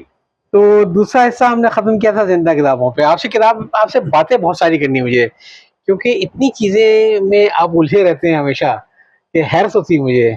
आपके फ्लिकर में चेक करते रहता हूँ, उसपे काफ़ी तफसीली बात करनी है आपसे मुझे। फिर आपने इब्न सफ़ी भी जो काम किया है, लेकिन हम आते हैं ज़िंदा किताबों से, और ये अगर मैं आपने 2016 से शुरू किया। जी हाँ, 2016 से शुरू किया, उस वक़्त 8 साल में तकरीबन 300 प्लस। जी हाँ, तकरीबन 319 अब हो जाएँगी। बल्कि जिसमें शायद 2 से लेकर 3 साल का एरिया वो भी आ गया था, जो कोरोना का था। जी हाँ, उसमें भी ये सिलसिला ख़त्म नहीं हुआ था, रुका नहीं अच्छा, था। कोरोना में मैं आपसे पूछना चाहूँगा कि ग़ालिबन उस दौर में किताबों की प्रोसेसिंग पे तो थोड़े प्रॉब्लम थे, जी। लेकिन उसने कुछ थोड़ा-सा एक डेवलप किया है ऑनलाइन किताबों की सेल को और बुक रीडिंग को। ये सही है? वो तो एक पूरा एक पैराडाइम शिफ्ट हुआ ना कि भई लोगों ने कहा कि वो उनके सारे कि भई किताब खरीदने जाते थे, वो करते थे, तो ये बात जी। बिल्कुल दुरुस्त है कि ऑनलाइन बिज़नेस तो चमक उठे थे उन दिनों जी, में, अगर जी। किताबों में भी मैं मालूम करता रहता था मुख्तलिफ उससे, यही उससे मामला पहले किताबों में उससे पहले तो एज़ अ रीडर्स हम चाहते थे किताबों की पहले फरोली मार के देख लें ऐसे ही है। कि जी, इसमें क्या है, जी, कैसे है। जी, जी, और बिलअमूम एक ज़ाती तौर पे मैं अपना बताऊँ आपको कि मैं पता नहीं क्यों ऑनलाइन किताबें खरीदने से हमेशा घबराया हूँ। वजह ये कि पाकिस्तान का जो माहौल है, कुछ पता नहीं था क्या कचरा उठा के भेज दें, जो ट्रस्ट लेवल जब नहीं होता है तो। हाँ, मगर हमारा एक ये है, ये अटलांटिस जो मैं एडवर्टाइज़ आप करता है तो वो मैं फ़हरिस्त। आपकी फ़ज़ीलत की इन सब की बात नहीं कर रहा जी। हूँ। अब तो फ़ेसबुक पे पता नहीं कितने लोग किताबें बेच रहे हैं। जो जो अच्छा पढ़ने वाला है वो किताब की फ़हरिस्त से और इब्तदाई चंद सफ़हात से उसको अंदाज़ा हो जाता है। तो मैंने अक्सर देखा है लोग तकाज़ा कर रहे हैं कि जनाब इसकी फ़हरिस्त हमें बताइए, जी, भेजिए, जी। और इब्तदाई 2-4 सफ़हात। तो इस जी हाँ, तरह मैंने ये देखा क्या काफ़ी लोग सिस्टम ऐसे हैं जो कि वो माँगते हैं। टाइटल और इब्तिदाई 4-5 सफ़े वो डालते हैं माँगते हैं, फ़ेसबुक पे। तो खुद से डाल देते हैं ताकि जी, वो जी। लोगों को मालूम हो जाए। तो ये सिलसिला कोविड में वैसे ही चलता रहा, बल्कि ज़्यादा बेहतर हो गया। तो आप समझते हैं कि किताबों की प्रोसेसिंग में बाइंडर नहीं मिल रहा है, प्रिंटर गायब है वगैरह, वो तो इश्यूज़ अ, थे। वो इश्यूज़ जो थे वो उस वक़्त वो भी नहीं आए सामने, इसलिए कि उस वक़्त तक डिजिटल प्रिंट पे शिफ्ट हो चुका था सारा काम। जी, तो एक ही छत के नीचे ये तमाम जी, चीज़ें जो हैं वो हो जाया करती थी। और अभी भी वैसे ही है, तो जी। इसलिए ये दिक्कत नहीं हुई। मास्क वग़ैरह लगा लेते थे लोग, और काम चलता रहा। डिजिटल प्रिंटिंग में बाइंडिंग फिज़िकली नहीं होती है या? हाँ, होती है, लेकिन वो पहले मुख्तलिफ मराहिल में वो प्लेटें बनना, उस पे किताब छपी, उसके बाद वो बाइंडर के पास गई, फिर टाइटल अलग छपा। ये मुख्तलिफ शोबे हैं जिनमें अगर एक आदमी काम कर रहा है तो वो हर जगह जाएगा, और आउटसोर्स जिसे हम कहते हैं उसने किया हुआ है, वो 3-4 जगह जाके किताब तैयार करेगा। ये डिजिटल प्रिंट में ये सब एक ही छत के नीचे अब हो रहा है, उसमें आसानी है। हुँ। तो यूँ अगर हम देखें तो जो आपका पिछला जो तजुर्बा है, अगर 8 साल का अरसा है, तो हम इसको 2 हिस्सों में तो डिवाइड कर ही सकते हैं। एक प्री कोरोना और एक पोस्ट कोरोना। जी, एक कोरोना जी, पीरियड, एक पोस्ट कोरोना ही है। जी। तो किताबों की फ़रोख्त भी बढ़ी है और किताबों को पढ़ने का रुझान भी बढ़ा है, इसमें कोई शक नहीं है। जी, जी। लेकिन फिर साथ ही साथ जो बाद में जो डॉलर वगैरह के इम्पैक्ट आए हैं, किताबों की कॉस्ट बहुत महँगी हुई है। अब आप जो बात कर रहे हैं वो सही है। कई लोग हैं जो पहले फ़ेसबुक पे कुछ अरसे से पिछले साल तक तो भी बाकायदगी से 3-4 लोग तो थे जो हर किताब के इश्तिहार पे वो ये लिखते थे कि भई कीमतें आपकी पहले वो नहीं जो थी वो अब नहीं रही हैं, वो बिल्कुल आसानी से हम उसको खरीद पाते थे। बात ये है, ये तो डॉलर के साथ लिंक्ड है। जी। हो ये रहा था कि इब्तदाई चंद सालों में सिलसिला नंबर 106 तक, यानी अब 319 जैसे मैंने अर्ज़ किया, 106 तक ये मॉडल रहा कि उसमें 3-4 लोग थे जो हमें माली मावनत करते थे। उनमें से 2 लोगों का अभी हाल ही में इंतकाल हुआ है। डॉक्टर परवेज़ हैदर का हो गया, अमीन तिरमिज़ी साहब का हो गया अमेरिका में। तो ये वो लोग थे जो बग़ैर कहे, और ये खुद ही आए मेरे पास, वसीम रज़ा साहब भी हैं उनमें, कि भई अभी हम आपकी मदद करना चाहते हैं, आप अच्छा काम कर रहे हैं। और आप बीतियाँ तो ज़ाहिर है वो पढ़ने वाले को ज़्यादा पसंद होती हैं, और ये उन्होंने असेस कर लिया। तो वो सिलसिला चल पड़ा, और उनकी माली जब 106 तक मैं पहुंचा तो डिजिटल प्रिंट का ख्याल मुझे आया, ये दुनिया का कोई निज़ाम हमेशा वो नहीं चल सकता इस तरह का, मतलब इस नौयत का काम। चैरिटी तो चलिए एक अलग चीज़ है, अब ये भी एक लिटरेरी चैरिटी है, लेकिन आखिर कब तक। तो ये फिर मैंने बात की अपना फजली सन से, हमारे साजिद साहब हैं, फ़ारूक साहब हैं, तो ये तो पहले ही सोच रहे थे तो कि इसको स्विच किया जाए नए सिस्टम पे। तो इन्होंने फ़ौरन कहा कि हाँ ये मुमकिन है, तजर्बाती तौर पे हम करते हैं, और वो सिलसिला कामयाब हो गया। कॉस्ट थोड़ी सी बढ़ी उसमें, मामूली सी, मतलब 300 रुपये फ़ी किताब अगर बढ़े तो इसलिए बढ़े मिसाल के तौर पे कि इंक जो है डिजिटल प्रिंट में वो महंगी है, बाकी चीज़ें वो एक जिसे कहते हैं कि मैनेजेबल हैं और उन पे काबू पाना आसान है। लेकिन साथ ही साथ उस ज़माने में ये बिज़नेस सारी दुनिया में कोविड से के बाद वो ठप हो गए, और महंगाई का एक तूफ़ान आ गया, तो उसी में कागज़ महंगा हो गया, अब कीमतें बढ़ना शुरू हुई। तो मैं अक्सर लोगों को मिसाल देता हूँ, लाहौर का एक बहुत बड़ा अशाती इदारा है, पाकिस्तान के बहुत बड़ा शुमार होता है उसका, और भी हैं 2-3। तो मैंने कहा आप ज़िंदा किताबें की 300 सफ़हात की किताब और उनकी 300 सफ़हात की किताब साथ रख के देख लें, तो कीमत में 1500 रुपये का फ़र्क आज भी मिलेगा आपको। ये इस बात पे फिर कोई उनके पास जवाब नहीं होता था।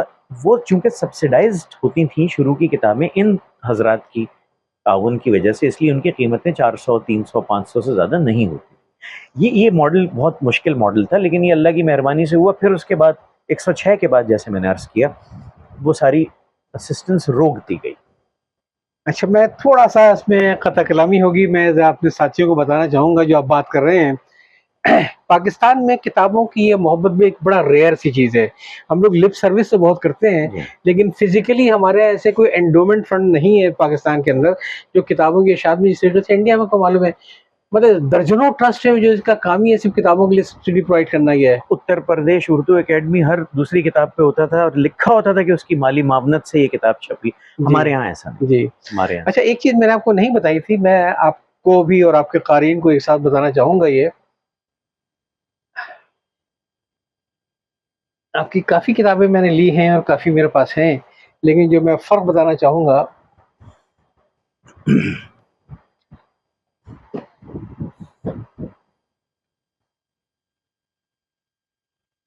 ये आपकी एक किताब आई थी 2019 में, 2018 में। इसकी कीमत 450 रुपए थी और ये पेपर बैक थी, जी, ठीक है? और इसके अंदर बमुश्किल तमाम 250 सफ़हात थे। तो पेपर बैक किताब थी जो आपने छापी थी, ये सिलसिला नंबर 14 था, और इसमें किसी किस्म की कोई सब्सिडी का कोई कॉन्सेप्ट नहीं था, ठीक है ना ये? लिहाज़ा ये कि जो है क़ारी को 450 रुपए इसकी कॉस्ट बैठ रही थी। इसके बरअक्स अगर मैं देखता हूँ कि आपकी जो आप बार-बार कह रहे हैं, तो ज़िंदा किताबें सिलसिला नंबर 45, 46, 47, ये 3 किताबें गालिबन, इसमें भी कोई आपके पास सब्सिडी थी। इसमें आपने लिखा है मोहब्बत करने वाले बुज़ुर्ग सरपंच डॉक्टर परवेज़ हैदर, जी हाँ। साबिक़ medical student, teaching hospital Sargodha, और जनाब वसीम रज़ा की मोहब्बतों की नज़र। ये किताब जो छापी है ज़िंदा किताबों ने, तो इसमें आप ये देखिए कि इसकी क्वालिटी जो है, पेपर क्वालिटी इससे कहीं ज़्यादा बेहतर है ये। ये पेपर क्वालिटी थी 450 रुपए किताब की, जी, ठीक है? और जो शाये हुई थी कब, 2018 में, अप्रैल 2018 में, और इसकी ये जिल्द की क्वालिटी। ये किताब जो है, जो आपने शाये की है, इसकी ज़रा पेपर क्वालिटी माशाल्लाह देखें, 500 सफ़हात की किताब, और इतनी उम्दा इसके कागज़ है, मैं और अर्ज़ इनकी करता हूँ, इसका ना बाइंडिंग है, लेकिन ये सिर्फ़ 500 रुपए पड़ी। मैं अर्ज़ करता हूँ, ये बुक पेपर कहलाता है। कूचा कातिल में जो अभी तस्लीम साहब ने कहा, ये 70 ग्राम वाइट इंडोनेशियन पेपर कहलाता है। एक तो ये पहला फ़र्क हुआ। अब इन दोनों में दूसरा बड़ा फ़र्क जो है वो मैं आपको बताना चाहता हूँ कि वो है क्या। ये वो ज़माना था, ये सिलसिला नंबर 14, जब जब ये सब हम खुद किया करते थे। कोई माली मामनत, फाइनेंशियल असिस्टेंस उस वक़्त नहीं थी। तो किताब का उसूल ये था, जो शुरू में मुझे बताया गया, शुरू के सबक में, कि आप कीमत जो रखेंगे उससे निस्फ तो आप कर लीजिए, उस निस्फ पे आपको से खरीदी जी जी जी जाएगी। बिल्कुल। बाजार में डिस्ट्रीब्यूटर खरीदेगा, उधार खरीदेगा। वो खरीदेगा 50% पे, यानी कि गोया 100-125 रुपए पे ये खरीदेगा, उसमें वो अपना मार्जिन रखेगा। तो वो कॉस्ट 450 रुपए कीमत मुकर्रर करने पर उतनी आ रही थी जिसमें 1 रुपए का भी फायदा नहीं था। इस वजह से इसकी कीमत 450 थी, जो कि अगर इस मॉडल पे ये होती फाइनेंशियल असिस्टेंस पे या एक तरह से उसमें सब्सिडी पे, तो इसकी कीमत बमुश्किल 200 रुपए होनी चाहिए थी। फिर सिलसिला आगे बढ़ा। अब इसकी किताब की बात कर रहे हैं तस्लीम साहब, वो सिलसिला नंबर 45 से 47 है। उस वक्त तक लोग हमें आ चुके थे राब्ते में, जिन्होंने कहा कि भाई किताब आप छापिए और इसमें की कीमत कम रखिए, जो भी फ़र्क होगा वो हम अदा करेंगे बराह रास्त पब्लिशर। ये बुनियादी फ़र्क है। और ये सिलसिला जैसे मैंने अर्ज़ किया कि 106 तक जी जी जी जी। वैसे ही अच्छा, उसके हुआ। बाद फिर रुक गया वो। उसके बाद माली मामनत रोक दी मैंने, और आज तक वही कैफियत है कि वो हम डिजिटल प्रिंट पे उसको स्विच कर चुके हैं। और सब्सिडी जाहिर है कि उसमें मुमकिन नहीं है, इसलिए कि वो एक पब्लिशर का जो है वो इख्तियार है, वो खुद तय करते हैं कीमत। और ये सिलसिला। अच्छा राशिद साहब, इसमें खासी और भी थी है कि ये एक किताब में 3 किताबें हैं, तो ये जी, समझिए कि एक बाइंडिंग का खर्चा जो है 3 किताबों में डिस्ट्रीब्यूट हो गया। इस वरना अगर आप चाहते तो 3 किताबें आप अलग अलग छाप सकते थे। मैं आपसे अर्ज करूं कि मेरा तजुर्बा ये क्या बताता है कि जब भी मैंने एक जिल्द में 3 किताबें, ऐसा 2-3 दफा हुआ होगा, वो की है, तो कोई इत्तफाक की बात कह लीजिए या खुदा जाने क्या उसका, वो किताब ज़्यादा खरीदी नहीं गई। अच्छा। हाँ, हालांकि सब्ज़ाए बेगाना, यादें कुछ किरदारों की और ये बातें हैं जबकि, ये इंतहाई कामयाब और बेहद दिलचस्प आप बीतियाँ हैं जी। जो पढ़ने से ताल्लुक़ रखती हैं। एक मैं समझता हूँ कि बेस्ट ऑफ द बेस्ट अगर कोई मुझसे 10 किताबें कहे अच्छा। आउट ऑफ 319, तो मैं समझता हूँ कि मैं कहूँ कि साहब ये 3 किताबें तो मैं रखना चाहूँगा उसमें जी। हर हाल में। तो वो ये तजर्बे की बात है। अब ये इत्तफाक है या इसके पस पर्दा कोई और अवामिल कार फरमा है, ये मैं नहीं इस पे कोई रायज़ा नहीं कर सकता, इसलिए कि मेरे इल्म में नहीं है। अब हम आगे बढ़ते हैं, 2020 पे आते हैं। जी। 2020 में आपने शाये की डाइजेस्ट कहानियां उस वक्त तक मेरे से गरीब गुरबा के लिए अफोर्डेबल थी है। जी। ठीक है। जी, जी। क्यों? इसलिए कि ये जो है आपने मुंतखब किस्म की डाइजेस्ट की कहानियां जो लोग पढ़ा करते थे, ये आपने तकरीबन 650 शायद सफ़ात शाये की थी है। जी। बेहतरीन इसकी बाइंडिंग से। जी। ठीक है। और इसकी कीमत जो थी वो सिर्फ और सिर्फ 780 रुपए थी। जी। और ये सन इस पे 2020 2000 कोरोना से पहले। 2020 के बाद जो मामला हुए हैं, ये यूं था कि मैं अच्छा, इसमें भी आपने 2-3 लोगों का खुसूसी शुक्रिया अदा किया है। जी। इमरान हैदर साहब का, फारूक अहमद साहब का। ये वो लोग हैं जिन्होंने सरवरक, और इमरान हैदर हमारे दोस्त हैं, इन्होंने कई सरवरक तजवीज़ किए हैं और उसके लिए मटीरियल या उसके लिए अक्स फराहम किए हैं। ये शुक्रिया तो इस वजह से किया गया। लेकिन ये हकीकत है कि 2020 तक ना ये कागज़ जो है के बाद जो हुआ, तो उसमें एक साहब का बड़ी अच्छी बात की, उन्होंने कहा सोने के भाव, गोया कि सोने का निर्ख जो है, आप ये बात इसकी तस्दीक कहीं से भी कर सकते हैं, बल्कि मेरा जामी साहब भी बता देंगे जी। वो मुझे हमेशा ये बात करते थे कि कोटेशन शुरू के 8-10 साल पुरानी बात है जी। कि वो कहते थे कि कागज़ का निर्ख अब कल मार्केट खुलेगी तो मैं मालूम करके बताऊंगा कि आज क्या है। तो है रोजाना की बुनियाद पे आज भी वही स्टॉक होल्डिंग थी, डॉलर का था, वो आज भी फिर एलसी लोगों की फंसी हुई थी एक दौर में, आपको याद होगा, मालूम है पेपर वहां पहुंच गया लेकिन मार्केट में नहीं पहुंचा। लेकिन आज अब वो कीमतें और बढ़ चुकी हैं। अब कुछ अरसे से 6 महीने से स्टेबल है और एक सतह पे बड़ी भी स्टेबल है, मजीद नहीं बढ़ रही, क्योंकि डॉलर में एक उतार चढ़ाव वो हमेशा हम पिछले 6 महीने मैं तो एक कारी हूँ, आपने मेरे साथ वही किया है जो अंग्रेजों ने हिंदुस्तानियों के साथ किया था। ठीक है, पहले उन्होंने वो फ्री में चाय पिला के वो लगा दिया चस्का, और उसके बाद लगा दिए उसके पैसे। तो आपने यही किया कि मुझे 500-500 रुपए में किताबें दी जो मुझे और डिस्काउंट मिल जाती थी, और अब माशाल्लाह 1500-2000, तो बंदा तो क्या करे। इस सवाल का जवाब अगर आप मुझसे पूछें तो वाकई नहीं है मेरे पास इसका, और कोई इसका हल भी नहीं है। एक साहब ने तजवीज़ दी थी कि भाई आप इस किताब के साइज़ को वो उस साइज़ पे ले आएँ, और उस कागज़ पर जो अखबारी कागज़ होता था जिस पे सैयद कासिम महमूद साहब रोशन किताबें छापा करते थे, उसमें फिर किताब की, लेकिन फिर उस पे भी रायज़नी की लोगों ने और अपना कि भाई ये हम तो सेट, ऐसे भी लोग हैं जो जिंदा किताबें की हर किताब खरीदते हैं, वो पूरा पूरा सेट है उनके पास, हर किताब वो हर कीमत पर खरीदते हैं। उन्होंने कहा देखिए हम इसमें कॉम्प्रोमाइज़ या वो हम नहीं कर सकते, इसलिए कि ये तो कागज़ है, बोसीदा हो जाएगा, ये किताब खराब हो जाएगी, और इस शक्ल में तो अच्छा, एक हमें इस ज़माने शक्ल में जो में है कासिम महमूद साहब ने बहुत काम किया था ये, जी हाँ, और जी हाँ, क्या-क्या आपने किताबें पढ़ ली उनके से, उनकी वजह से ये। लेकिन उसमें वो किताब का शाहकार किताब में मैंने भी तकरीबन एक ज़माने सारी ली थी ये। जी, जी। लेकिन उसके ऊपर मुझे वो किताब का फ़ील नहीं मिलता था, और रिसाले का फ़ील मिलता था। मुझे एक साहब ने, जो आप फरमा रहे हैं, एक कल परसों कहा कि उन्होंने कहा मेरी वालदा की हैरत कदा और ये उनको बहुत पसंद है और वो बार-बार पढ़ती।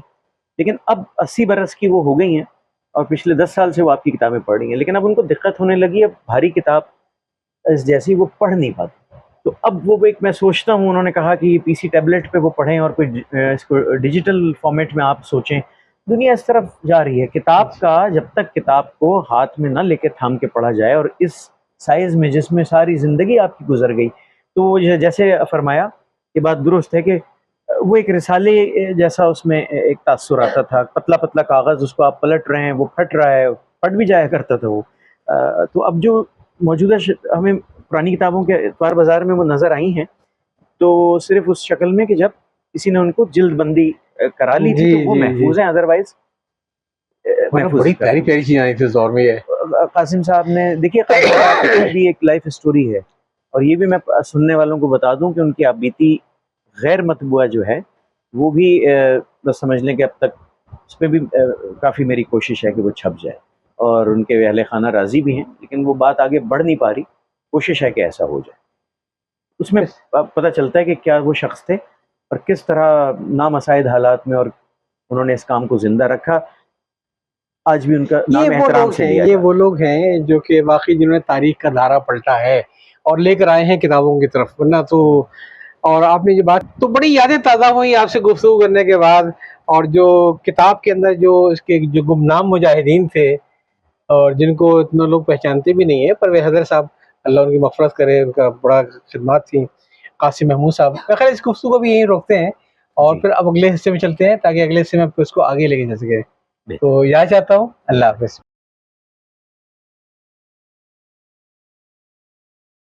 जी, अस्सलाम वालेकुम, कैसे हैं आप? खैरियत से हैं? वालेकुम सलाम ठीक-ठाक भाई। हैं? तो अब हम रफ्ता-रफ्ता अपने चौथे हिस्से में आ गए हैं, जी, और काफ़ी बातें हो गई हैं आपसे, तो खैर जितनी गुफ्तगू की जाए कम है। और ज़िंदा किताबों की तो आपने काफ़ी हमें समझा दिया। कोई उम्मीद नज़र आती है आपको कि कभी किताबें रीचेबल होंगी हम जैसे बुड्ढों के लिए, जिनके रिटायरमेंट के बाद के?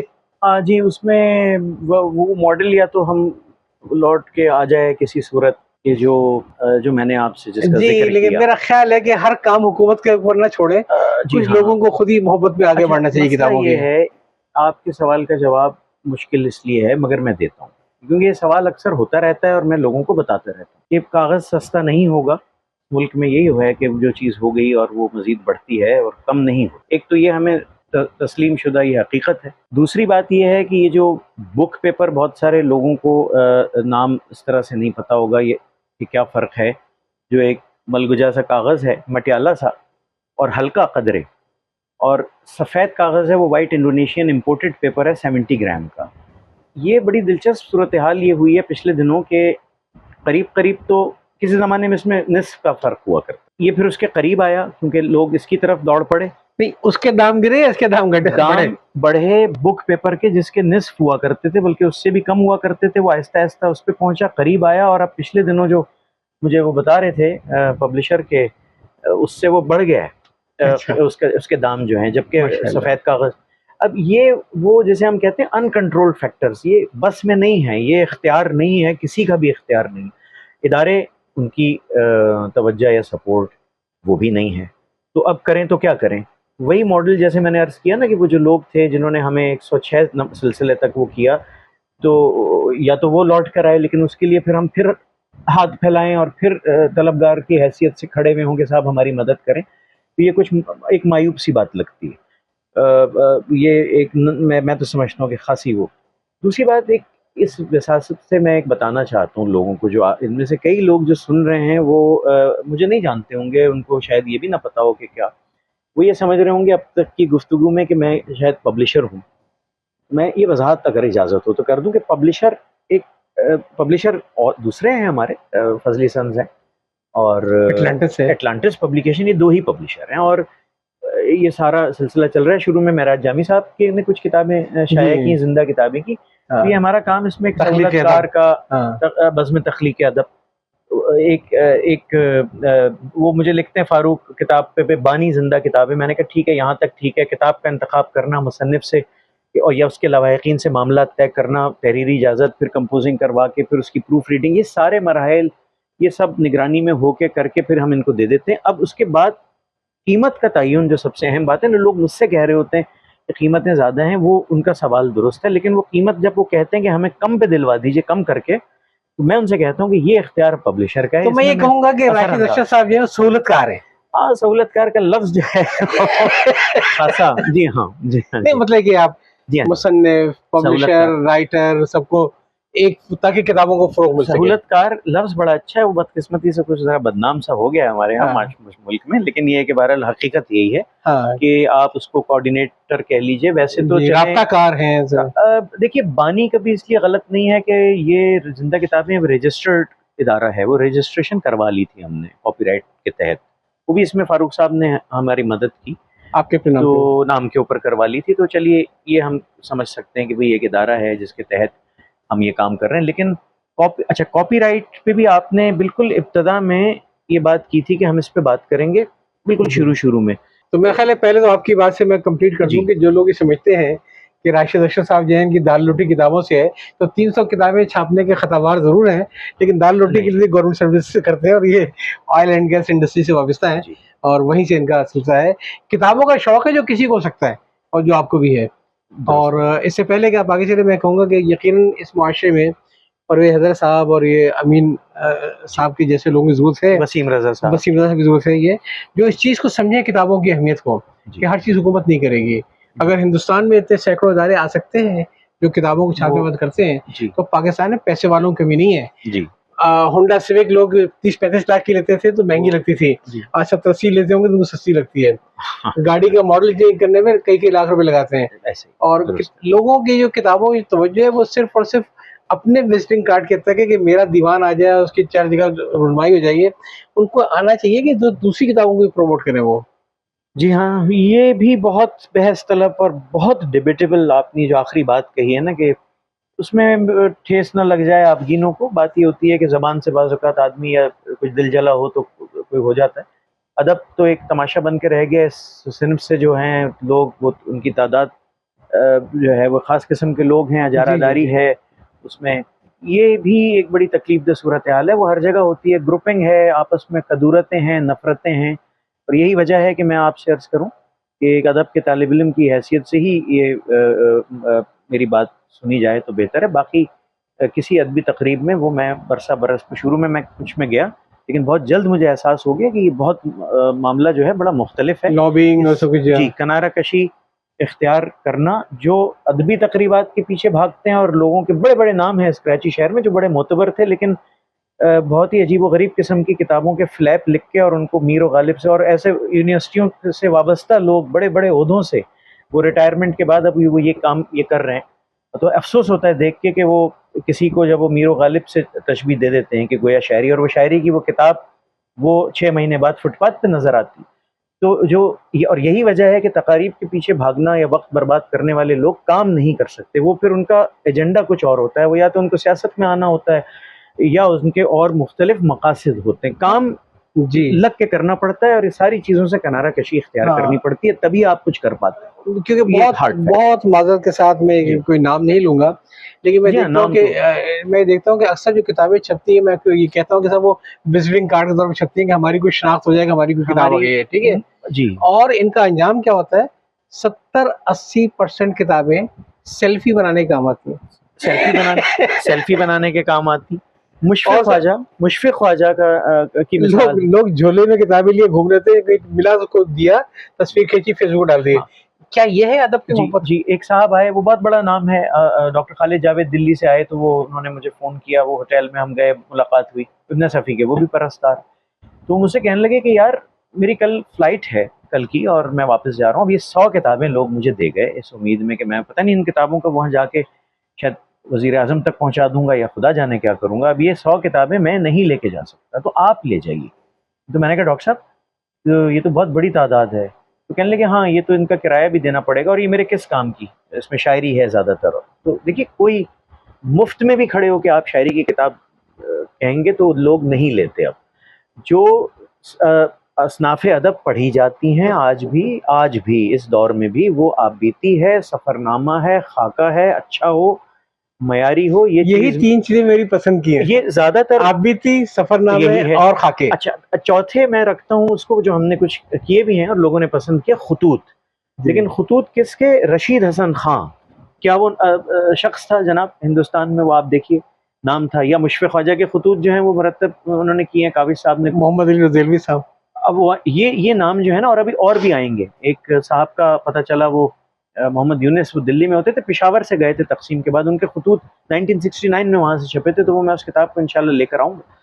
इस नौयत की किताबें हैं। इसके अलावा दिलचस्पी अब लोगों की नहीं है, और शुरू में ये चीज़ मैंने तय की कि इन असनाफ तक ही हम महदूद रहें तो अच्छा है। बहुत बड़ी, पूरी जिंदगी का तजर्बा हमें 2-3 घंटे में मिल जाता है आपके। लेकिन मुशफ़िक़ ख्वाजा साहब ने एक बड़ी अच्छी बात लिखी थी कि हर आबिदी लायक मुताल्ला नहीं होती। ये भी मैं आपसे अर्ज करूँ, जो हैं वो हम सब जानते हैं, बड़े बड़े नाम हैं। अब उन्हीं में से हम कोशिश कर रहे हैं पिछले 8 साल में, और कहाँ तक कामयाब रहे वो तो पढ़ने वाले जानते हैं कि 319 किताबों में गालिब अक्सरियत आबिदियों की है, और कई के तो 5-5 दफ़ा छप चुकी हैं। ये मैं आपसे अर्ज करूँ, जिंदा किताबें ही के उसमें दायरा कार में रहते हैं। तो ये तफसील तो चलती रहेगी, और मेरा ख्याल है आपको हम पकड़ते रहेंगे बार बार। लेकिन कुछ चीजें मैं साथ साथ चाहूंगा कि इसको हम ले लेंगे। ये फ्लिकर पे आपने क्या डाल रखा है? मतलब मुझे बड़ी हैरत होती है, इतनी हजारों हजार तस्वीर मैं अक्सर देखता रहता हूँ, ये कहाँ से ले आप? ये नजीब साहब, बहुत ऐसा सवाल है जिसका जवाब देते हुए मुझे खुशी होती है। बहुत शुक्रिया। आप पहले जरा आप बता दें नाज़रीन को आपके कितनी तस्वीरों की तादाद है फ्लिकर पे? फ्लिकर दुनिया की एक बहुत बड़ी वेबसाइट, और कहीं भी दुनिया में गूगल पे बैठ के आप कुछ लिखेंगे तो उसके नताइज में फ्लिकर के नताइज लाजमन लामहला सामने आएंगे। ये एक फ्री वेबसाइट हुआ करती थी हमेशा से, जो आज से 4 साल पहले उन्होंने उसका कोई डॉलर में फीस रख दी है सालाना। तो मुख्तलिफ किस्म की लाइब्रेरी, इसमें मेरा अकाउंट है। रिव्यू करने की या अपलोड करने की? अपलोड करने के लिए। हाँ। उसको मेंटेन करना, अपलोड करना, मतलब अकाउंट मेंटेन करने के वो उसकी फीस जो है हम अदा करते हैं। 21,000 से ज़ायद तस्वीर। 21,000 तस्वीर पिछले 14 साल में। सारी रीगल से ली क्या आपने? उसमें रीगल से मिलने वाली किताबों का तो बहुत कम हिस्सा है। लाइब्रेरियों की खाक छानी, हिंदुस्तान से लोगों ने मदद की, पर्सनल ज़ाती एल्बम लोगों के मैं लेकर आया, उन्होंने एतमाद किया। जमील ज़ुबैरी साहब थे उसमें, ए हमीद साहब थे, उनको फिर रेयर तस्वीर है। वो फैमिली एल्बम की तस्वीर हैं, और उनकी इजाज़त से फिर उनके कैप्शन लिखना उनसे पूछ के, ये एक मुस्तकिल एक सिलसिला है, तो ये चलता रहता है। अभी कल भी मैंने कुछ चीज़ें हिंदुस्तान से मुझे लोगों ने भेजी। अब लोग हमें खुद राब्ता करके एक ऐसा वो आ गया मरहला के राब्ता करते हैं कि जनाब ये हमारे दादा की चीज़ें हैं, जिनकी ये शनाख्त थी, इनका नाम था, तो मैं उसको फिर अपलोड करता हूँ, और वो काम आता है रिसर्च स्कॉलर्स। अच्छा, उसमें मैंने देखा दुनिया भर में। जी, एक आपके बड़े खास चीज मुझे नजर आई, वो फिल्मों के बारे में, जो मुख्तलिफ जो आपके पोस्टर्स वगैरह थे उस दौर के, जी, जो लीफलेट्स है, जो फिल्में जब रिलीज होती थी 42 में, 43 में, 44 में। जी, वो ज़ख़ीरा भी उसमें बहुत बड़ा है। 500 के करीब चीज़ें हैं उसमें। हिंदुस्तान भारतीय जो हैं लोगों ने बहुत राब्ता किया और कहा कि भाई 500 जैसे मैंने अर्ज़ किया, तो वो भी हिंदुस्तान से भी मिली, पुराने रसाइल मंगवाए और उनसे, और लोगों ने भी मदद की। सुल्तान अरशद साहब ने, मरहूम ने 53 बुकलेट्स दिए उसमें। अच्छा। बहुत ही कामयाब तस्वीर हैं। सन 30 की दहाई के में जो फिल्में आया करती थी, उसमें साइलेंट मूवीज़ थी। 31 में सब जानते हैं आलम आरा आई, पहली मुतकल्लम बोलती फिल्म। उससे पहले की कुछ हैं, और उससे बाद की खासी हैं। 50 तक के बाद की चीज़ें तो इंडिया में भी मिल जाती हैं, लेकिन उससे पहले का जो है वो खुद एतराफ़ करते हैं कि कई इंडियंस ने मुझसे कहा कि भाई, और तहरीर में कहा कि भाई ये चीज़ें तो हमारे पास भी नहीं है, और ना ही हमारी दस्तरस में है, ना ही कभी हमने सुना। इसलिए कि 2002 में पूना में आग लग गई थी उनके, वो वहाँ पे जो आर्काइव सारा है वो सब वहाँ पे ज़ख़ीरा जल गया। मुझे याद है उस ज़माने में देवानंद साहब से मेरी एक दफ़ा बात हुई। उनकी एक फ़िल्म थी अफसर, तो उसका रश प्रिंट था, उसका फाइनल प्रिंट था, माफ़ कीजिएगा, वो भी जल गया। तो मैं उस फिल्म की तलाश में था, और वो कहीं से नहीं मिल रही थी। वो पता चला कि वो यहाँ पाकिस्तान अभी शायद नहीं आई, मतलब वीसीआर की कैसेट में वो दस्तयाब नहीं थी। तो मुझसे कहने लगे भाई आपको अगर मिले तो मुझे भी दीजिएगा, इसलिए कि वो वाहिद कॉपी जो मास्टर कॉपी थी वो जल गई, और वो फिल्म जो है वो ना वीएचएस में है और अगली किसी सूरत में यूट्यूब का तो सवाल ही नहीं पैदा होता। तो मुझे बात याद है उनकी कि अपनी उनकी फ़िल्म, और ये निकोलाई गोगोल का एक अफ़साना था, उसका ये बुनियादी ख़्याल उस अफ़साने से निकोलाई के माख़ूज़ था। एक अफ़सर है, एक शख़्स है, वो गाँव में आना, ख़बर है कि अफ़सर आ रहा है और बड़ा सख्त वीर अफ़सर है और वो जायज़ा लेगा, तो वहीं कहीं ये आवारा मंच किस्म के आदमी हैं और दिल फेंक किस्म के भी हैं, देवानंद साहब, ये घूमते फिरते चले निकलते हैं वहाँ पे। तो वहाँ कहीं वो सुरैया उसकी हीरोइन है, वो उनको टकराव हो जाता है, तो वो एक बड़ी खूबसूरत एक सिचुएशन, और गांव वाले समझते हैं कि ये वो अफसर है। तो बड़ी दिलचस्प वो फिल्म थी। तो मेरे मामू ने देख रखी थी उसका, फिर मैंने उनसे सिनॉप्सिस लिखवाया, और फ्लिकर ही पे ये वाहिद सिनॉप्सिस है जो इस फिल्म के 2-3 पेजेस मिलेंगे आपको, आप अगर वहाँ पे सर्च करें, इवन गूगल पे भी आप अफसर सिनॉप्सिस लिख दें तो आप उसको पढ़ पाएंगे। तो इस तरह के कई बातें हैं जो फ्लिकर से जिनका ताल्लुक है। वैसे गूगल पे याद है, अगर गूगल ना होती तो हमारे पास किताबें लिखनी भी बढ़ जाती, भी घट जाती। ये भी एक बड़ा दिलचस्प बात की आपने, गूगल ट्रांसलेटर की मदद भी लोग ले रहे हैं, बल्कि अभी एक नई टेक्नोलॉजी आई है, हाँ, उसमें आप गूगल लेंस, हाँ, मतलब अक्स को आपको वो जी, उसमें मुंतकिल कर देगा, ट्रांसलेट कर देगा। लेकिन अभी एक प्रोफेसर साजिद अली हैं, गालिबन लाहौर में होते हैं, सही नाम मैं ले रहा हूँ, बड़े बड़े बड़े पाए के वो आलिम हैं, तो वो कह रहे थे कि उसको बड़े एहतियात से और तवज्जो से देखना पड़ता है, उसमें अक्सर बड़ी फाश किस्म की अगलात आती हैं, उनको प्रूफ रीडिंग मतलब करनी पड़ती है, लेकिन ये बहुत हैरान कुन टेक्नोलॉजी।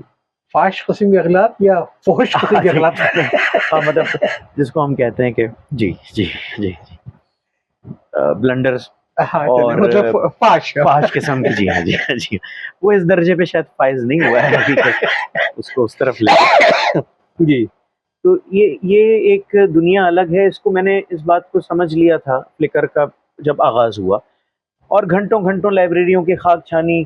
एक जगह लाइब्रेरी में, कराची की लाइब्रेरी में आजकल का रिकॉर्ड है, ये दिल्ली का पर्चा था जिस पे जोश साहब भी मुंसलिक थे, आप जान, उससे बड़ी मुझे कामयाब तस्वीर मिली। अच्छा, ये तस्वीर नकल भी होती हैं, और अक्सरियत मेरा ख्याल है 99 बल्कि 100% लोग शायद कभी कोई लिख दे कि ये फ्लिकर से हमने कहाँ से लिए, वरना लोग जहमत नहीं करते, जो कि गैर अखलाकी चीज़ है, लेकिन उस पर मोतरज़ मैं कभी भी नहीं हुआ, इसलिए कि इंसान ये सोचता है कि ठीक है।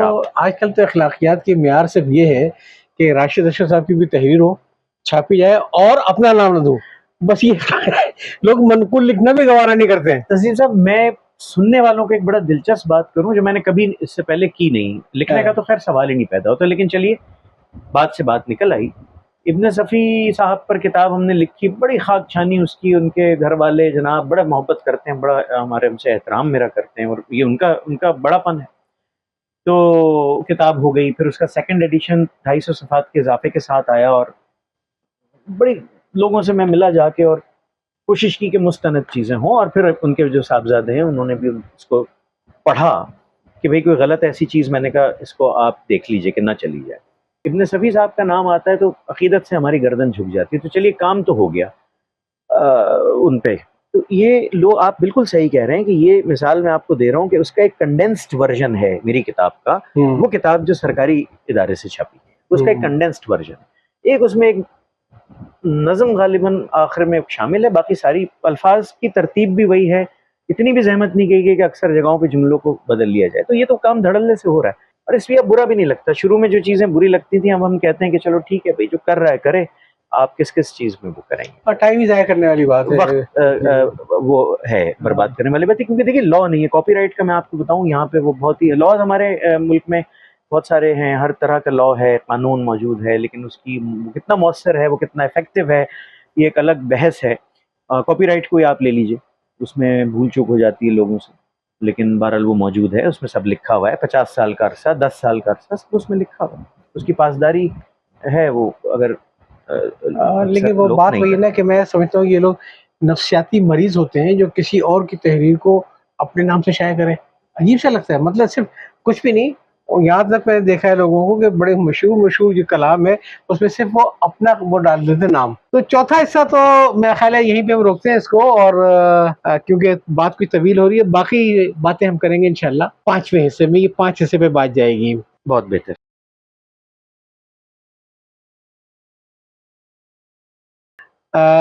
जी अस्सलाम वालेकुम, कैसे हैं आप? खैरियत से हैं? तो वालेकुम। आज हमारा ये 5वां हिस्सा, कोशिश करते हैं इसमें बात खत्म हो जाए, जी लेकिन बात तो जारी रहेगी। क्या ख्याल है आपका? ठीक है जी जी? जी, जैसे आप चले मुनासिब जी। ये सोशल मीडिया पर ये सूरत हाल, अच्छा देखिए, गलती मुझसे भी हुई। कुछ ऐसे लोग भी शायद इस इंटरव्यू को सुने जो मुझे कहें कि साहब आप तो बात कर रहे थे वो 15 साल पहले आपने फलां चीज़।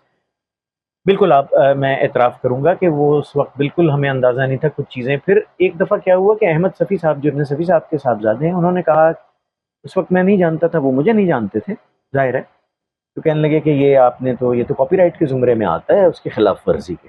तो मुझे सबक मिला कि स्कैन करना नहीं चाहिए, जी और हर चीज़, और कॉपीराइट का लॉ जब पढ़ा तो फिर ये भी पता चल गया कि बिल्कुल। क्या चीज़ आप कर सकते हैं और कहाँ आपके हाथ बंधे हुए हैं। वो मैंने माज़रत भी की और हटाया। अच्छा, वो बड़े खुश हुए कि भाई ये कोई अच्छा आदमी है, इसने मेरी बात मान ली। फिर तो एक ऐसा ताल्लुक़ हुआ कि वो सब उनके बहन भाइयों से वो आज तक माशाल्लाह वो बरकरार है।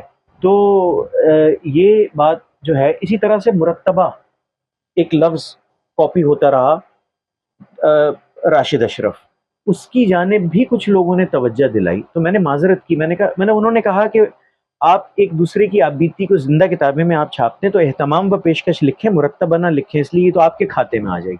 वो फिर दुरुस्ती की मैंने उसकी फ़ौरी तौर पे, उनसे माज़रत भी की। और उस सारे जो मरासलत थी उसमें ताजदार आदिल साहब भी थे, तो उन्होंने आखिर में कहा मेरी हिमायत में कि भाई वो गलती तो मान ली उसने, और ये पुरानी बात है, उसके बाद वो गलती मैंने नहीं दोहराई। तो इंसान गलतियों से सीखता है, ये बात सही है। लेकिन दूसरा पहलू देखिए कि नए उफ़क़ के जो मालिक हैं, उन्होंने मुझसे कहा कि साहब रिसाला आता है आज शाम तक वो स्कैन होके अपलोड हो जाता है, अब बताइए क्या करें फिर उसकी, अब हमसे कौन खरीदेगा? तो ये देखिए, ये नई किताब को स्कैन करना, ये सर मैं किसी की ज़हनी मज़दूरी है, वो मज़दूरी मतलब भी फिर है। वो कैसे तख्लीक और, लेकर आएगा और वो? अगर उसने वो किताब अपनी जेब से वो उसके मसारिफ बर्दाश्त करके और इन्वेस्ट करके छपवाई है, तो वो पैसे फिर कैसे वापस आएंगे? वो उसको नुकसान होगा। लेकिन बहरहाल ये भी महज एक बात है, इस पे नहीं, ये बहुत अमल बड़ी बड़ी अहम बात है ये कि अहम है, लेकिन लोग नहीं करते ऐसा। देखिए, वक्त के और उम्र जो है ना, मैं आप सुनने वाले से मुखातिब, ज़ाती तजर्बा आपको बताऊं कि जब आप छोटे होते हैं तो जो चीज़ें माँ बाप कहते हैं वो उस वक्त एक कान से हम सुनते हैं और निकाल देते हैं, फिर उम्र के ख़ास हिस्से में समझ में आता है और इंसान फिर रो के याद करता है कि बताने वाला तो चला गया दुनिया से और हमने नहीं सुनी, और वो सच कहता था, इसलिए कि वो अपने बड़ों से सुनता आ रहा है। और ये अच्छा, चेन इसको मैंने सिस्टम। किसी और तरीके से पढ़ा था, जी और उन्होंने कहा ये था कि अगर अपने बच्चों को नसीहत करो और वो सुनी अनसुनी कर दें, तो घबराओ मत, नसीहत ज़ाहिर नहीं आएगी। जब तुम्हारी उम्र के ज़ाहिर हो जाएँगे, तो वही वाली नसीहत तुम बच्चों को कर रहे होंगे। लेकिन लुत्फ़ ये है, मज़ा तब है, बात तब है कि जब इंसान कान धरे और सुन ले, अमल करने की कोशिश करे, क्योंकि वो तजुर्बा जो है वो सदियों का निचोड़ है। और जैसे मैंने कहा ना कि वो सीना बसीना चला आ रहा है। जो घरों में बातें सिखाई जाती थी, बताई जाती थी, वो उसके पीछे ये उसके हकीकतें, ठोस हकीकतें होती थी। आप देख लीजिए, हर तरह से आप बात याद कर लीजिए कि क्या बच्चों को माँ बाप कहते हैं, इसलिए कि वो खुद उससे गुजर के आ रहे होते हैं। लेकिन इंसान तजर्बे से सीखता है। तो मैं ये कहता हूँ कि कर लिया, लेकिन जब एहसास हुआ तो फिर तर्क बिल्कुल। कर दिया जाए, जी। जारी ना रखा है। हाँ, मैंने कहा 3 किस्में हैं। एक तो है कि लोग अपना नाम ही डाल दें सीधे-सीधे उठा के, जी कि ठीक है। दूसरा वो है जो कि मनक़ूल लिखते हैं, और जी हाँ। तीसरे वो जो बड़े मोहतात हैं कि ना मनक़ूल लिखते हैं, नाम लिखते हैं, और अगला खुद ही फ़र्ज़ कर लेता है कि भई ये तो तस्नीम फ़ारूक़ी साहब की तहरीर होगी ना, मनक़ूल तो नहीं लिखा है। लेकिन ये तीनों चीज़ें नफ़सियाती बीमारी है, एहसास कमतरी है। बल्कि एक जुमला मैं दोहराऊँगा, इसी जगह पे इंटरव्यू हमारे एक साथी ने सीनियर ने कहा था ये, कि कोई आदमी अगर किसी की तहरीर को चोरी करता है तो वो ऐसा ही है जैसे उसमें बच्चा पैदा करने की सलाहियत ना हो और किसी और से वो अपना बच्चा पैदा करवा ले। इससे ज़्यादा सख्त जुमला कोई हो नहीं इससे सकता। ज़्यादा सख्त जुमला, जी हाँ, दुरुस्त बात है, तो दुरुस्त। ये मेरा ख़्याल है, और चीज़ें जो हैं कि मेरा ख़्याल सरके पे तो ये पूरे जनाब वो जरीदे मौजूद हैं, किताबें मौजूद हैं और वो और सबूत के साथ मौजूद हैं। मैंने सुना है कि बाद उसमें जरीदे का सरका हो गया लोगों ने अपना। जी, ये तो जनाब सितम वाला है, सितम कमाल है। कमाल है। जी, जी। तो इसमें जो बात हो रही थी वही हो रही थी कि वाकई जो टेक्नोलॉजी जो माफ़ आई है। कीजिएगा, मुझसे रहा नहीं गया, मैं बड़ी गुस्ताखी तक कता कलामी हूँ। मार्क ट्वेन ने लिखा था कि चौकीदारी के लिए हमने कुत्ता पाला था, एक दिन कोई उसे ही चुरा के ले गया। जी, फरमाइए प्लीज़, बताइए। नहीं, मैं सिर्फ ये कह रहा हूँ कि देखें, टेक्नोलॉजी से हमने फ़ायदा कम उठाया है, नुकसान ज़्यादा उठाया है। जी। और ये सब जो चीज़ें हैं कि कितनी अच्छी चीज़ है कि आप उसको स्कैन करें, आपको उर्दू मिल जाए, स्पेनिश की कोई तहरीर। लेकिन हम तो सिर्फ़ जितना कुछ आता है हम उसका क्रेडिट खुद लेने की कोशिश करते हैं। तो एक तो ये चीज़ है। तो गुफ्तगू तो चलती रहेगी। आजकल जो रिसर्च वर्क हो रहा है उस पे आप मुतमिन हैं?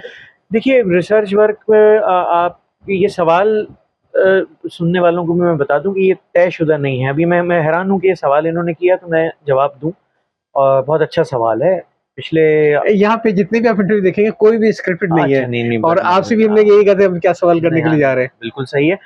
पिछले 7-8 सालों में कोई 50 के करीब लोगों ने, रिसर्च स्कॉलर्स ने इंडिया से, पाकिस्तान से मुझसे रब्ता किया, और मुख्तलिफ उनको मवाद, मटीरियल, मैटर उनको मैंने फ़राहम किया, और उनमें से कुछ लोग घर भी आए पाकिस्तान के, और हिंदुस्तान से वो उस पे रब्ता, और कई-कई घंटों के उसमें इब्न सफ़ी साहब पे भी उसमें मौज़ू था, आबिती का मौज़ू था, खाके का मौज़ू था। देखिए, रिसर्च अब ये है कि घर से पहले तो घर से ही ना निकलना पड़े। एक खातून थी, वो इस्लामाबाद में थी।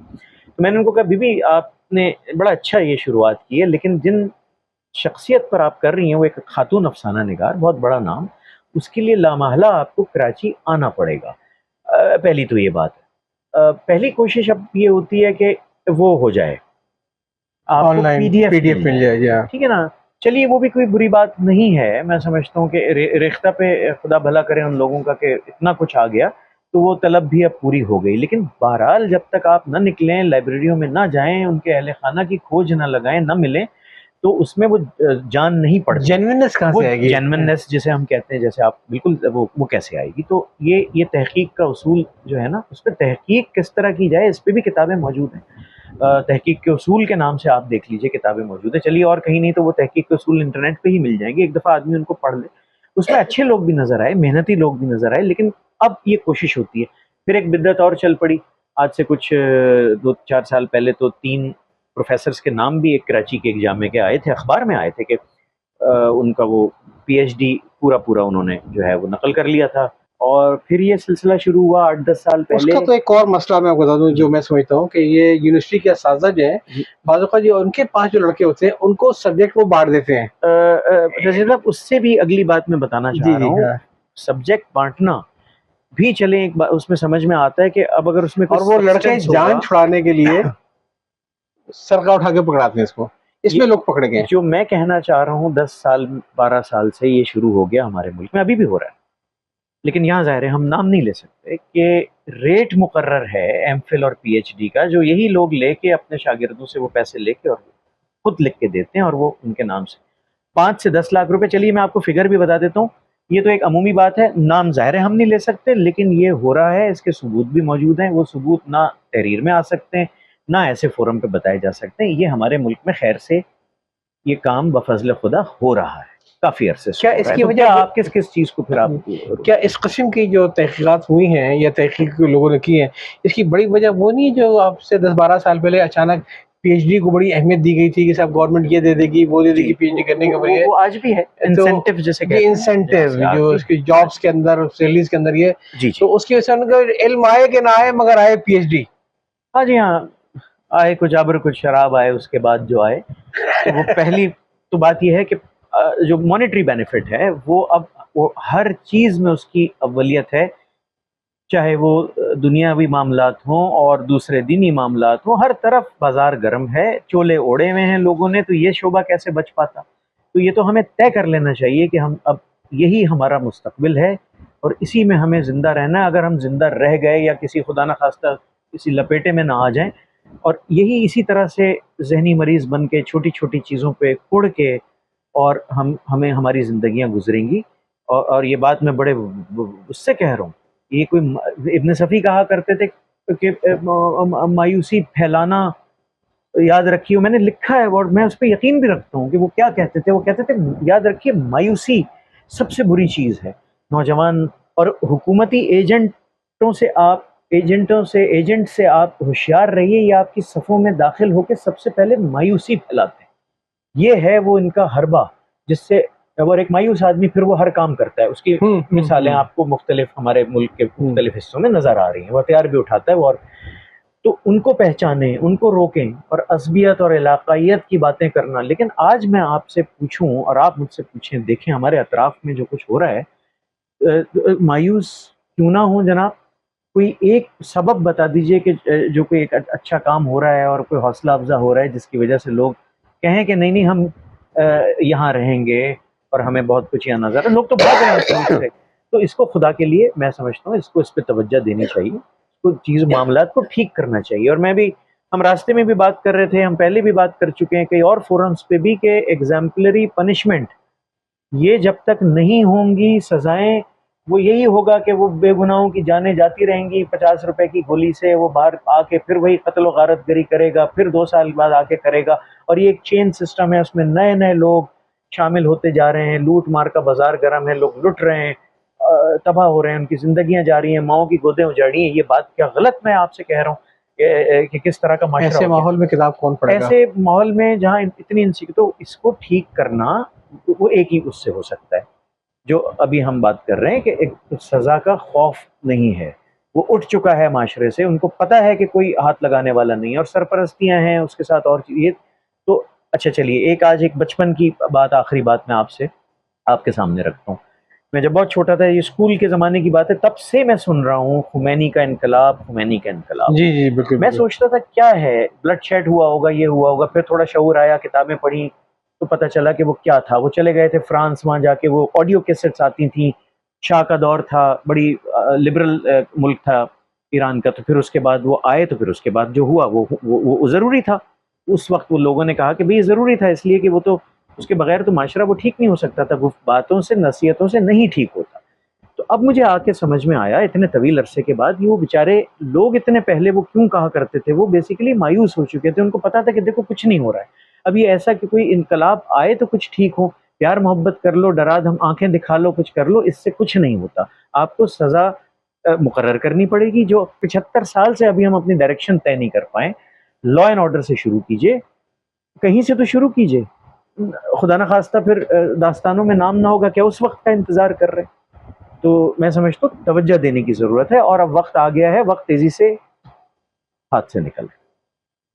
आपकी बातें बहुत अहम है, लेकिन मैं फिर अगेन इसको कंक्लूड करते हुए एक सवाल आपसे रखूंगा कि आपके ख्याल में एक फ़र्द जिसे अल्लाह ताला ने थोड़ा बहुत एक नवाजा भी है, वो खुद क्या रोल प्ले करता है, कर सकता है किताबों के अदब में? बहुत माजरत के साथ शाम को अब निकले मेरे साथ से, हाईवे में कोई भी ऐसा मुझे होटल नज़र नहीं आता है जहाँ पे गाड़ियों की पार्किंग की आपको जगह मिल जाए। जी। 2-3 हज़ार रुपए पर हेड तो कोई चीज़ ही नहीं है वहाँ पे खाना खाना। बैठने की सीट नहीं मिलती है, होटलों के नाम पे लोग जाके देख लें, लोग बाहर वेटिंग एरिया में बैठे होते हैं। किताब हमें हज़ार रुपए की बहुत महँगी लगती है। इसका जवाब मैं आपको देता हूँ। मैंने कुछ हम ख्याल लोगों में ये बात की, काफ़ी अरसे से की कर रहा हूँ, कि हमें कुछ जगहों पे किताबें रखवानी चाहिए। मिसाल के तौर पे हज्जाम की दुकान है, हेयर ड्रेसर, एक मुमकिन एक तजवीज़ है। इसी तरह होटल्स हैं, उनकी लॉबी में आप एक छोटा सा गोशा बात करके वो भी हो सकता है। और कई हॉस्पिटल्स के वेटिंग एरिया, हॉस्पिटल्स के जहाँ इंतज़ार गाहें बनी हुई हैं, जहाँ लोगों को 1-2 घंटे, 4 घंटे, 5 घंटे गुजारने हैं, वहाँ या तो आप मुफ्त में रख दीजिए। हाँ भाई, मुझसे कोई कहे कि आप किताबें दीजिए, तो बाखुदा मैं 50 किताबें, 100 किताबें मैं खुशी से देने को तैयार हूँ, बिला माफ़ से। इसी तरह ही कुछ लोग आगे आएँ, सोचें, जो उन जगहों की निशानदेही करें, आइडेंटिफाई करें और ये रखना शुरू करें। देखिए, इससे ज़्यादा हो नहीं सकता। अभी कहा आपने, ये तो हमने पता नहीं पहले भी सुना था कि जूता खरीद लेते हैं लोग और किताब खरीदने के पैसे नहीं है, वो पिज़्ज़ा खा लेते हैं, बर्गर खा लेते हैं, उसके पैसे हैं किताब खरीदने की नहीं। हकीकत है, ये हकीकत है, ज़िंदा ऐसा कौमें है। क्या करती हैं, मैंने इस्तांबुल में देखा है, एक छोटी-सी पिज़्ज़ा शॉप पे चला गया मैं ये, ठीक है? और ज़ाहिर है कि वो ऑर्डर देने के बाद सिर्फ 10-15 मिनट लगता है, तो वहीं पे जहाँ हम लोग बैठे थे, ऐसे ही किताबें लगी हुई थी, मुख्तलिफ मौज़ूआत पे, मुख्तलिफ चीज़ों के ऊपर, ये कि व्हाइल यू आर वेटिंग आप अपनी पसंद की किताब उठाइए और पढ़ना शुरू कर दीजिए। और उसमें मुझे पाकिस्तान के बारे में किताब मिल गई थी, इत्तेफ़ाक से है।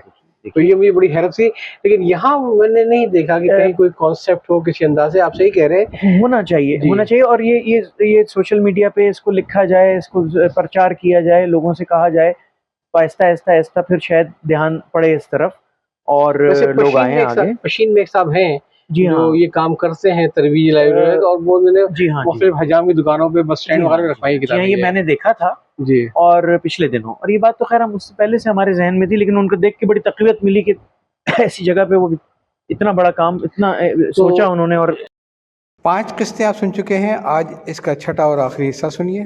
2 एक चीज़ें मैं समझता हूँ कि जिनको अल्लाह ताला ने दे रखा है, वो ये सोचें कि मैं किस तरीके से इसमें हेल्प आउट कर सकता हूँ। और उसमें यही है कि एक तो प्री ऑर्डर के ऊपर किताबें लेकर मुख्तलिफ जगहों पे रखवाना, क्योंकि ज़ाहिर कोई आदमी ढंग की किताब छपवा नहीं सकता है, अब वसाइल इतने नहीं है, जब तक कि प्री ऑर्डर से कोई थोड़े से फंड अवेलेबल हो जाए।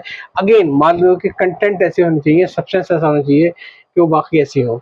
और दूसरी बात ये ज़रूरी नहीं कि अब सारे ऊपर मैं ख़ज़ाने में साँप बन के बैठ जाऊँ। किताब अगर मैंने पढ़ ली है, दोबारा पढ़ने की नौबत अगर नहीं आएगी, तो बेहतर है कि इसको आगे पास ऑन कर दूँ।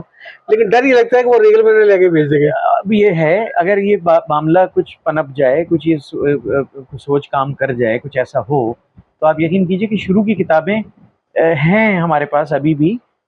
हम दे सकते हैं खासी बड़ी तादाद में। मतलब जब से हमने 106 के बाद से डिजिटल किया, तो वो तो तादाद महदूद हो गई और वो मॉडल बिल्कुल तब्दील हो गया, लेकिन 106 तक बड़ी अहम किताबें हैं। इनमें 1-2 किताबें तो यहाँ आपने जो दिखाई लोगों, ये मैं दे सकता हूँ बिला मुआवजा, बशर्ते क्योंकि राजी हो गए, ठीक है साहब हम इसको यहाँ चलिए इस पे हम भी रखेंगे। वर्किंग करते हैं, कुछ यकीन हम भी हाँ, किताबें हाँ, देंगे और जी, मिलके इस पर मिलके हाँ, कोई, हाँ, कोई एक आध वो मैं तैयार हूँ इसके स्टार्ट लिए, करना चाहिए। करना चाहिए, कहीं से तो स्टार्ट होगा, कहीं फिर से तो चाहे अमनो अमान का मामला हो और दीगर सारे मामलात बिगड़े में, इनको कहीं से शुरुआत तो कीजिए। यही हम बात कर रहे हैं। जो लोग सुने, शायद ये बात सुन के कहीं आगे पहुँचाएँ, कोई सुन ले, आहिस्ता आहिस्ता असर होना शुरू हो गर्चे के। ठीक है ना, जिंदा उम्मीद कौमें, तो रखी जा सकती जिंदा कौमें जैसे जापान वगैरह की आप मिसाल लें, तो वहाँ उनके जो ट्यूब स्टेशन, बस स्टेशन, ये रेलवे स्टेशन, यहाँ पे ओपन लाइब्रेरीज हैं। आप बैठने से पहले उसमें से अपनी पसंद की किताब निकाल लें और जहाँ पे आप उतरे वहाँ पे उस पे ला के रख दें शेल्फ पे। अल्लाह अल्लाह खैर सल्ला। है। आपने एक ऐसा नाम लिया जापान, मैं आपसे अर्ज करूँ, 10 लाख की तादाद में किताब छपती है आज भी। पाकिस्तान में आपने शायद सोच रहे होंगे कि ये तादाद मैंने नहीं बताई, ये वाकई ये बात रह गई कि जिंदा किताबें में शुरू में 500 हज़ार भी छपी, और अब ये डिजिटल उसमें जो पब्लिशर हमारे छाप रहे हैं वो 150 से 100 पे आ गए। और ये वही मॉडल है जिसका अभी इन्होंने तहसील साहब ने कहा कि pre order sort of thing, तो वो प्री ऑर्डर कह लीजिए या प्रिंट ऑन डिमांड कह लीजिए। Print on demand. तो वो 25-50 जितनी भी छपी जब ख़त्म हुई और मज़ीद ऑर्डर आए, तो फिर वो उतनी तादाद में इस तरह ये ज़िंदा किताबें चल रही हैं। लेकिन बहरहाल ये चल रही हैं, ये रुका नहीं है सिलसिला, और ये मुस्तकिल मौजूद रहती हैं, आउट ऑफ प्रिंट भी नहीं एक हुई। लॉजिकल सी बात है ना, मैं किसी बुक शॉप पे जाऊंगा तो सिर्फ ये 1, 2 और 3 रो ऐसी होती है जिसमें मेरा आई कांटेक्ट होता है। ठीक है, तो इसका मतलब कि वहां मेरा देखने का इम्कान ज्यादा है। सबसे इम्पोर्टेंट, नीचे ऊपर की इतनी नहीं है। नहीं, हाँ जी। तो वो उसकी अपनी एक शेल्फ की अपनी कॉस्ट भी तो है ना, कितना अर्सा कोई रख के बैठेगा। किताब मैंने छाप दी है, किसी बिक नहीं रही है, वहां पड़ी हुई है। उसको इन्वेंट्री कॉस्ट कहते हैं, बिल्कुल आप दुरुस्त कह रहे हैं। ये तो उसको फिर उसको हटाना पड़ता है वहां से, कब तक जी। आखिर वो रखा रहेगा। और जी। घर में लाके रख नहीं सकते, बीवी हंगामा कर देगी। जी हाँ। नहीं, घरों में ना ये बड़ा मसला है। कई लोगों ने मुझे कहा कि जनाब अब किताब, घर वाले अब एतराज़ करने लगे हैं, बल्कि गुस्सा करने लगे हैं कि भाई आपकी किताबें, हर तरफ आपकी किताबें हैं, घर में जगह नहीं है। कराची शहर जिस तरह का है, यहाँ फ्लैट सिस्टम है, बहुत बड़ी तादाद में लोग रहते हैं, उसमें जगह का मसला किराएदार है। बेचारे मूव करते रहते हैं। किराएदार मुकर एच इकबाल साहब का अगर आपने हाँ, नाम हाँ, सुना हाँ, हो, सुना अभी हो वो गया। माशाल्लाह वो हैं, ज़ईफ़ हो गए हैं बहुत। तो उनकी सारी किताबें मेजर प्रमोद सीरीज़ उन्होंने एक ज़माने में लिखी, जो इब्न सफ़ी साहब के बाद वो खासी वो मकबूल हुई, क्योंकि वो चरबा नहीं था सफ़ी साहब का, वो एक अलग रास्ता उन्होंने निकाला था। तो वो आज एक भी रिकॉर्ड की कॉपी उनके पास नहीं है। किराए के घर तब्दील करने में सब कुछ ज़ाया हो गया। तो ये अलमिया है जनाब ये, लेकिन मुसन्निफ़ बहरहाल वो बहुत बड़ी उनकी रीडरशिप थी अपने ज़माने में, लेकिन मैं नहीं कहूँगा रख कि आप लोग सोचें, अपने तौर पे सोचें और जितना हो सकता है खुद से अमल कर लें, दूसरों का इंतज़ार ना करें। हम लोग कब तक इंतज़ार करते रहेंगे कोई और कर दे हमारे लिए। कोई 2 किताबें अच्छी किसी को दे दी ऐसा जो कि पढ़ने के शायक हो। अनफॉर्चुनेटली पाकिस्तान में जो सबसे बड़ी जो तबाही है वो ये है कि किताबें पढ़ने का रवाज ख़त्म हो रहा है। जब किताबें पढ़ने का रवाज ख़त्म हो रहा है तो किताबें लिखने वाले कहाँ से आएँगे? ठीक है। अभी जो सरसरी मालूमात जो हमें फेसबुक की पोस्टों से मिलती है, तो वो गिव अवे मेथड के ऊपर के garbage in garbage out forward किया और फॉरवर्ड मेनी टाइम कर दिया उसको, लेकिन ओरिजिनलिटी नहीं आ रही है। इल्म और इंफॉर्मेशन में फ़र्क है। ये जो है ये इंफॉर्मेशन है, और ये एक्सेस ऑफ इंफॉर्मेशन बहुत नुकसानदेह चीज़ है। उसको आप इंसानी दिमाग हज़म नहीं कर पाता, और वो एक ख़ास सतह पे उसका, ये जो सोशल मीडिया का एक नुकसान मैं आपको बता रहा हूँ कि वो उसको फिर कबूल करने लगता है, उनमें अक्सर चीज़ों को उसी का आदी होता जाता है, तहक़ीक़ नहीं करता, उस पे यकीन कर लेता है, और यही सब कुछ हो रहा है। उसमें कई चीज़ें ऐसी हैं, अक्सरियत उनमें वो झूठ हैं, वो सच नहीं हैं, वो तहक़ीक़ तलब हैं, लेकिन वो कॉपी पेस्ट हो रही हैं और मुस्तकिल वो गर्दिश में हैं, और उस पे आंखें बंद करके यकीन करने वाले लोग भी हैं। कई जगह मैं देखता हूँ, फेसबुक हम इस्तेमाल अब नहीं करते, इतना टाइम नहीं मिलता, लेकिन कभी सफ़र में मैं देख रहा होता हूँ कि वो लोग एतराज़ कर रहे होते हैं कि जनाब ये अभी 4 दिन से ये मुसीबत है और ये बात हो रही है और ये साबित हो चुका है कि गलत है, तो बराहे करम फिर वो साहब शर्मिंदा होकर कहते हैं अच्छा ठीक है मैं इसको हटाता हूँ। तो बिना तहकीक के उसको शेयर करना, ये भी एक बीमारी है। अगर आप देखें, जी, फॉरवर्ड जी। करना, व्हाट्सएप पे सुबह-सुबह बेशुमार लोग हैं जो सुबह का सलाम आपको वो एक तस्वीर की शक्ल में भेजते हैं। उनकी मजबूरी है, वो उसके बगैर रह नहीं पाते। नहीं, वो मतलब मेरे लिए ज़्यादा मसला वही है, दोपहर को 3 बजे आते हैं, सुबह बखैर, जुम्मा मुबारक। बहुत खूब, बहुत खूब, बहुत खूब। इससे भी मैं समझता हूँ गुरेज़ करना चाहिए। ये भी एक ऑफेंसिव एक्ट है कि दूसरे की मर्ज़ी के बगैर आप उसको, आज ही एक साहब से मैंने बाकायदा हाथ जोड़ के कहा कि हुज़ूर मुझे ये सुबह-सुबह के मैसेजेस ना भेजा करें। ग्रुप में शामिल होना भी एक किसी उससे कम नहीं है। तो वो भी एक सिलसिला ये चल रहा है। तो एक अजीब-ओ-गरीब एक नहज पे जो है ना वो हम चल पड़े हैं सोशल मीडिया के मामले में। देखिए, बहरहाल बहरहाल आप तो हमारे पेट में लात मार रहे हैं, जो हमने ग्रुप खोले हुए हैं, आप कहते हैं वो नहीं, भी लोग छोड़ेंगे। ग्रुप, व्हाट्सएप ग्रुप जिस पर सिवाय ये तस्वीरी उसके, मैं सिर्फ उनकी बात कर रहा हूँ जो नहीं, ग्रुप्स नहीं, जो बिल्कुल सही है। फेसबुक पे हैं, जो हाँ, इल्म नहीं, फैला नहीं, रहे तो हैं, हाँ। किताबों की बातें कर रहे हैं, उनका तो बहरहाल एहतराम हर हाल में वाजिब।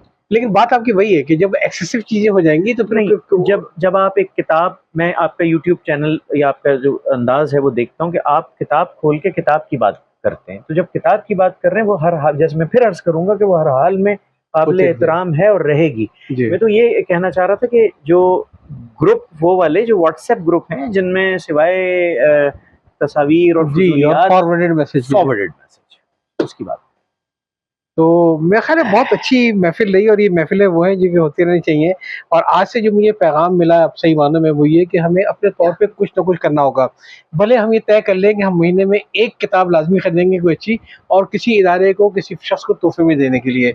अगर ये सर्कुलेशन भी होती रहे ना साथ-साथ ये, तब भी मेरे ख़्याल है फ़र्क पड़ेगा साहब इससे। ये है बिल्कुल, ये तो बड़ी बड़ी बात है, खुदा करे ये असर कर जाए बात। एक बात खुद से कहना चाहूँगा, वो इंटरव्यू के मुरव्वजा उसूल को बाला ताक, अगर आपकी इजाज़त हो तो। प्लीज़। शिकारियात का बता दूँ कि देखिए, एक साहब ने कहा कि भई ये ज़िंदा किताबें में कुछ चीज़ें ऐसी भी हैं जो आपके संजीदा इंतखाब से लग्गा नहीं खाती, मेल नहीं खाती। तो मैंने फिर वो कहा कि मैंने कहा देखिए, साग़िर सिद्दीकी का शेर है कि सहबा रखते हैं, मुसल्ला व जाम रखते हैं, सहबा रखते हैं, मुसल्ला मुसल्ला व व जाम जाम रखते हैं। रखते हैं, फ़कीर सबके लिए इंतज़ाम रखते हैं। तो उसमें आपको ये मुँह का मज़ा भी तब्दील करने के लिए आप कभी कुछ हाँ, मँगवा लेते हैं ना। हाँ। तो ये तो मैंने ये सोच के शुरू किया कि भई शिकारियाती अदब भी तो अदब है, उसकी तस्लीम नहीं की गई अहमियत। तो चलो एक तजर्बाती तौर पे मैंने सोचा शुरू करें 2014 में। आप यकीन कीजिए कि आज मैं नाम लूँ तो मुझे याद करना पड़े कौन-सा नाम रह गया। उसमें इंटीरियर सिंध के भी दोस्त हमारे अशरफ आज़ाद साहब, मुनव्वर सोलंकी साहब और इस तरह के कई लोग शामिल हैं जो हर साल वो मिलने आते हैं और शिकारियात के दिलदादा हैं। 10 वॉल्यूम्स मैं कर चुका हूँ, और ये सारा डाइजेस्टों में, क्रेडिबल मेयारी डाइजेस्टों में जो 2 ही हुआ करते थे सन 60 में, सन 70 में, उनसे ये इसको मुदव्विन किया गया बड़ी मेहनत के बाद, और ये 10 वॉल्यूम्स पिछले 8 साल में आए, और ये सबसे ज़्यादा पढ़े जाने वाला है सिलसिला, और ये और हैरत कदा है। तो ये एक ठोस संजीदा अदब के ज़ुमरे में तो शायद इसको सिक़ा हज़रात नाक भों चढ़ाएँ कि नहीं भई ये नहीं आता, लेकिन जनाब अब वो एतराज़ करने वाले भी शायद अब नहीं मिलते। मतलब अब किताबों की इसको तरफ लाएँ तो सही लोगों तस्लीम को। कर हाँ, लिया गया। मैं हाँ। आपको स्टैटिस्टिक्स दे सकता हूँ कि जी, लोगों जी, ने जी, इसको जी। कितना पसंद किया, कितनी बड़ी तादाद में ये फ़रोख्त हो रही अच्छा, हैं ये किताबें। अच्छा, अच्छा, बहुत अच्छा। हौसला अफ़ज़ा है मेरे लिए। देखिए, colonel Jim Corbett, Kenneth Anderson, colonel Patterson, इनके तराजिम मकबूल जहांगीर साहब ने किए, जावेद शाहीन साहब ने किए, सारे वॉल्यूम्स में हमने सारे महफूज कर दिए। तो ये तो बड़ा अच्छा है, और मेरे ख़्याल है एहसास बड़ी चीज़ है, जो इस गुफ्तगू का मकसद है, वो लोगों में ये एहसास और शऊर देना कि भी इसकी ज़रूरत है हमें, जी। रूह की ग़ज़ा की ज़रूरत है हमें। देखिए मुझे जो अब मैं ये बात कर रहा हूँ आपकी इस बात की से मैं आप एक चीज़ आपको बताऊँ। साल में एक मौका आता है 4-5 दिन में से 3 दिन हम 12 घंटे वहाँ खड़े होते हैं। उस दौरान मुझे प पता चलता है कि लोगों का क्या रद्द-ए-अमल क्या है ज़िंदा किताबों। एक खातून आई 70-65 साल की लड़खड़ाती हुई कहने लगी, बेटा मैं सिर्फ़ तुमसे मिलने आई हूँ, फलाँ-फलाँ किताब, फलाँ-फलाँ किताब, दुआएँ दी और चली। 80 बरस के एक बुज़ुर्ग याद है मुझे, फ़ारूक साहब भी खड़े हुए थे मेरे साथ। सारी बातें जो मैं कर रहा हूँ इसमें तकरीबन तमाम उसमें फ़ारूक साहब मौजूद, क्योंकि उन्हीं के साथ हम बैठते हैं, वहाँ स्टॉल पे और लोग आते हैं और हर अच्छा, और साल। अगर मैं गलती पर नहीं हूँ तो वो भी उनका कोई वाहिद प्रोफ़ेशन पब्लिशिंग नहीं है, बल्कि वो फ़ारूक अहमद साहब का एक इंटरव्यू अदबुल अतफ़ाल पर अलहदा से मैं ये दरख़्वास्त करूँगा कि कीजिए, वो कुछ बातें बताएँगे और इतना कुछ है। हाँ, हाँ। हाँ, उनका प्रोफ़ेशन कुछ और है, ये हाँ, यही मैं कह रहा था कि बिज़नेसमैन हैं, हाँ, बुनियादी तौर पे वो एक बिज़नेसमैन है, लेकिन ये मतलब जो अक्सर पब्लिशिंग। लोग ये समझते हैं कि जो किताबों के अंदर जो लोग हैं वो माल कमाने के लिए आए हुए हैं, सब कुछ ये जो मुख्तलिफ़ किताबों को बात सही मानो जो लोग लेके जी, आ रहे हैं, आगे बढ़ रहे हैं, उनमें वो जी। बड़े शामिल हैं, इनका प्रोफ़ेशन कुछ और है। कुछ और है और उनका दम गनीमत है ऐसे लोगों का। उन्होंने मुझसे एक दफ़ा कहा कि जो हम कमाते हैं वो किताबों पे लगाते थे। ये उन्होंने, और ये हकीकत है कि एक बहुत बड़ा हिस्सा उनका महज़ अपने शौक की बुनियाद पे में ज़िंदा किताबें मेरे ख़्याल है 150 किताबें कर चुके हैं। तो ये हुँ, हकीकत है, ये हकीकत है कि ऐसे लोगों को का दम गनीमत, जी, अ, अदब दोस्त। जी, जी। तो फ़ीडबैक की मैं बात कर रहा था कि लोग ये यहाँ फिर आदमी को एहसास होता है कि जो वो काम कर रहा है। लियारी यूनिवर्सिटी के एक साहब आए, वो वहाँ रजिस्ट्रार हैं गालिबन, और उन्होंने, थकन उतर जाती होगी। आप यकीन कीजिए इतना ज़हनी सुकून इंसान को, वो कहने लगे देखिए तस्वीर भी मैं नहीं खिंचवाता, लेकिन उन्होंने अपनी एक छोटी बच्ची से कहा कि बेटा एक तस्वीर इनके साथ खींच दो। हाँ, उन्होंने कहा मैं ये उसूल तोड़ रहा हूँ कि ये तस्वीर मैं नहीं खिंचवाता। और मैं, उन्होंने कहा एक लियारी यूनिवर्सिटी में होते हैं, उन्होंने कहा कि मेरे जो वो हैं बॉस हैं, वो भी पढ़ते हैं आपको, और तो अब मैं उनको बताऊँगा कि मेरी मुलाकात जो है वो आपसे हुई थी। तो ये है वो फीडबैक जो पीपल टू पीपल कांटेक्ट, वहाँ खड़े होकर सैकड़ों लोगों से, हमारी हज़ारों लोगों से, बल्कि 5 दिन में सैकड़ों लोगों से रोज़ाना की बुनियाद पे इंटरेक्शन होता है, मुलाकात होती है। तो फिर हौसला बढ़ता है कि अच्छा चलिए जो आप कर रहे हैं, वो लोग पढ़ रहे हैं उसको, जी, जी, जी। पसंद कर रहे हैं, दुआ भी दे रहे हैं, और ये दुआओं की मेहनत वज़ह से वसूल चल होती रहा है। है। ये तो मेहनत मेहनत वसूल हो जाती है, मेहनत वसूल हो हाँ, जाती हाँ। है। कराएगा कुछ भी नहीं गया अब तक का किया हुआ, अल्लाह का बड़ा करम। तो बहुत अच्छी गुफ्तगू रही। आखिर में आप कोई पैगाम देना चाहें पढ़ने वालों के लिए? जी, हमने पैगाम मुश्तरका दिया, बल्कि आपने अच्छी बात की। वही मैं चाहूँगा कि जो ये बात है कि भई इस बात को जितना हम फैला सकें, और अपने दोस्तों के साथ, अपने सुनने वालों की से मैं बात कर रहा हूँ अपने हलके में, कि किताब जो है वो पहुँचनी चाहिए कुछ ऐसी जगहों पे जिनका हमने बिल्कुल, ज़िक्र किया। आइडेंटिफ़ाई कीजिए, निशानदेही कीजिए। हमने कहा कि मैं आपके है, साथ हूँ। मैं भी और कोशिश करता हूँ हाँ, जी हाँ। वो हम हैं, और कोई किसी के ज़ाती ताल्लुकात की बुनियाद पे कोई साहब राज़ी हो जाएँ, किसी की दुकान है, कोई हेयर ड्रेसर है, कोई होटल की लॉबी है, वेटिंग एरिया है, हॉस्पिटल है, कहीं कोई राब्ता हो किसी का, कोई ताल्लुक हो, कनेक्शन हो, आपने बहुत प्यारी तो बात हम की है। फिर तैयार हेयर हैं ड्रेसर की इंशाल्लाह। दुकान पे 2 दिन पुराना अखबार होता है, लोग उसी में लगे होते हैं पढ़ने के लिए। 2 दिन, हाँ जी, हाँ। जी हाँ, जी हाँ, जी हाँ, उसी को लगे होते हैं पढ़ने। बिल्कुल आप, जी, तो ये मैं तो यही कहूँगा, और देखिए मुताला जो है ना, वो करना चाहिए, या आदत अच्छी है, इसको रोज़ाना की बुनियाद पे चाहे 4 सफ़हात पढ़ें, मगर पढ़ें ज़रूर। मैं आपको बताऊँ कि ये जो रातों-रात शोहरत हासिल करने की वो बात है ना, ये मैं मौके से फ़ायदा उठा के इसको शामिल कर दूँ, इसके सवाल जो किया मुझसे, वो मैं सोच रहा था, रास्ते में मुझे बात याद आ रही थी। रातों-रात शोहरत हासिल करना, किताब पे फ्लैप लिखवाना, और तस्वीर हो गई तकरीबी रुनुमाई किसी 5 स्टार में, होटल में। हमने भी शुरू-शुरू में क्यों ज़माने आखिर? जाहिलियत क्यों में आखिर? शरीक हुआ मैं ऐसी एक तकरीब में कि टॉप नॉच होटल में जनाब कराची के, वो हमें मदऊ किया गया, कोई मेरा ख्याल है उस ज़माने में 4-5 लाख रुपए। और उसके बाद वो कहाँ गए वो साहब, कहाँ गई उनकी किताब? देखिए मैं आपसे अर्ज़ करूँ, बुखारी साहब, वो एक अंग्रेज़ था, वो तालिब इल्म था जब ज़ैड बुखारी की मैं बात करूँ, वो कहने लगे कि भई ये बताओ कि हम में कोई सवाल पूछे उस्ताद, तो ये कैफ़ियत होती है कि आता हाँ, हो तो एकदम हाथ खड़ा करने की कोशिश करते हैं कि हाँ, हम बता दें, और ना आता हो तो मुँह छुपाते हैं। ये हाँ। लंदन में जब थे, जी, जी, जी, जी। तो उसने कहा कि देखो मियाँ, तो उसने कहा आपने कहाँ से ये वस्फ़, ये आ गया आप में, बहसियत कौम? अंग्रेज़ थे उनके दोस्त जिनसे ये सवाल बुखारी साहब ने किया था। तो कहने लगे देखो मियाँ एक बात याद रखो, ये अदब में जो मनवाने का जो अरसा है वो 30 से 35 साल है। अच्छा। 30 से 35 साल। हाँ।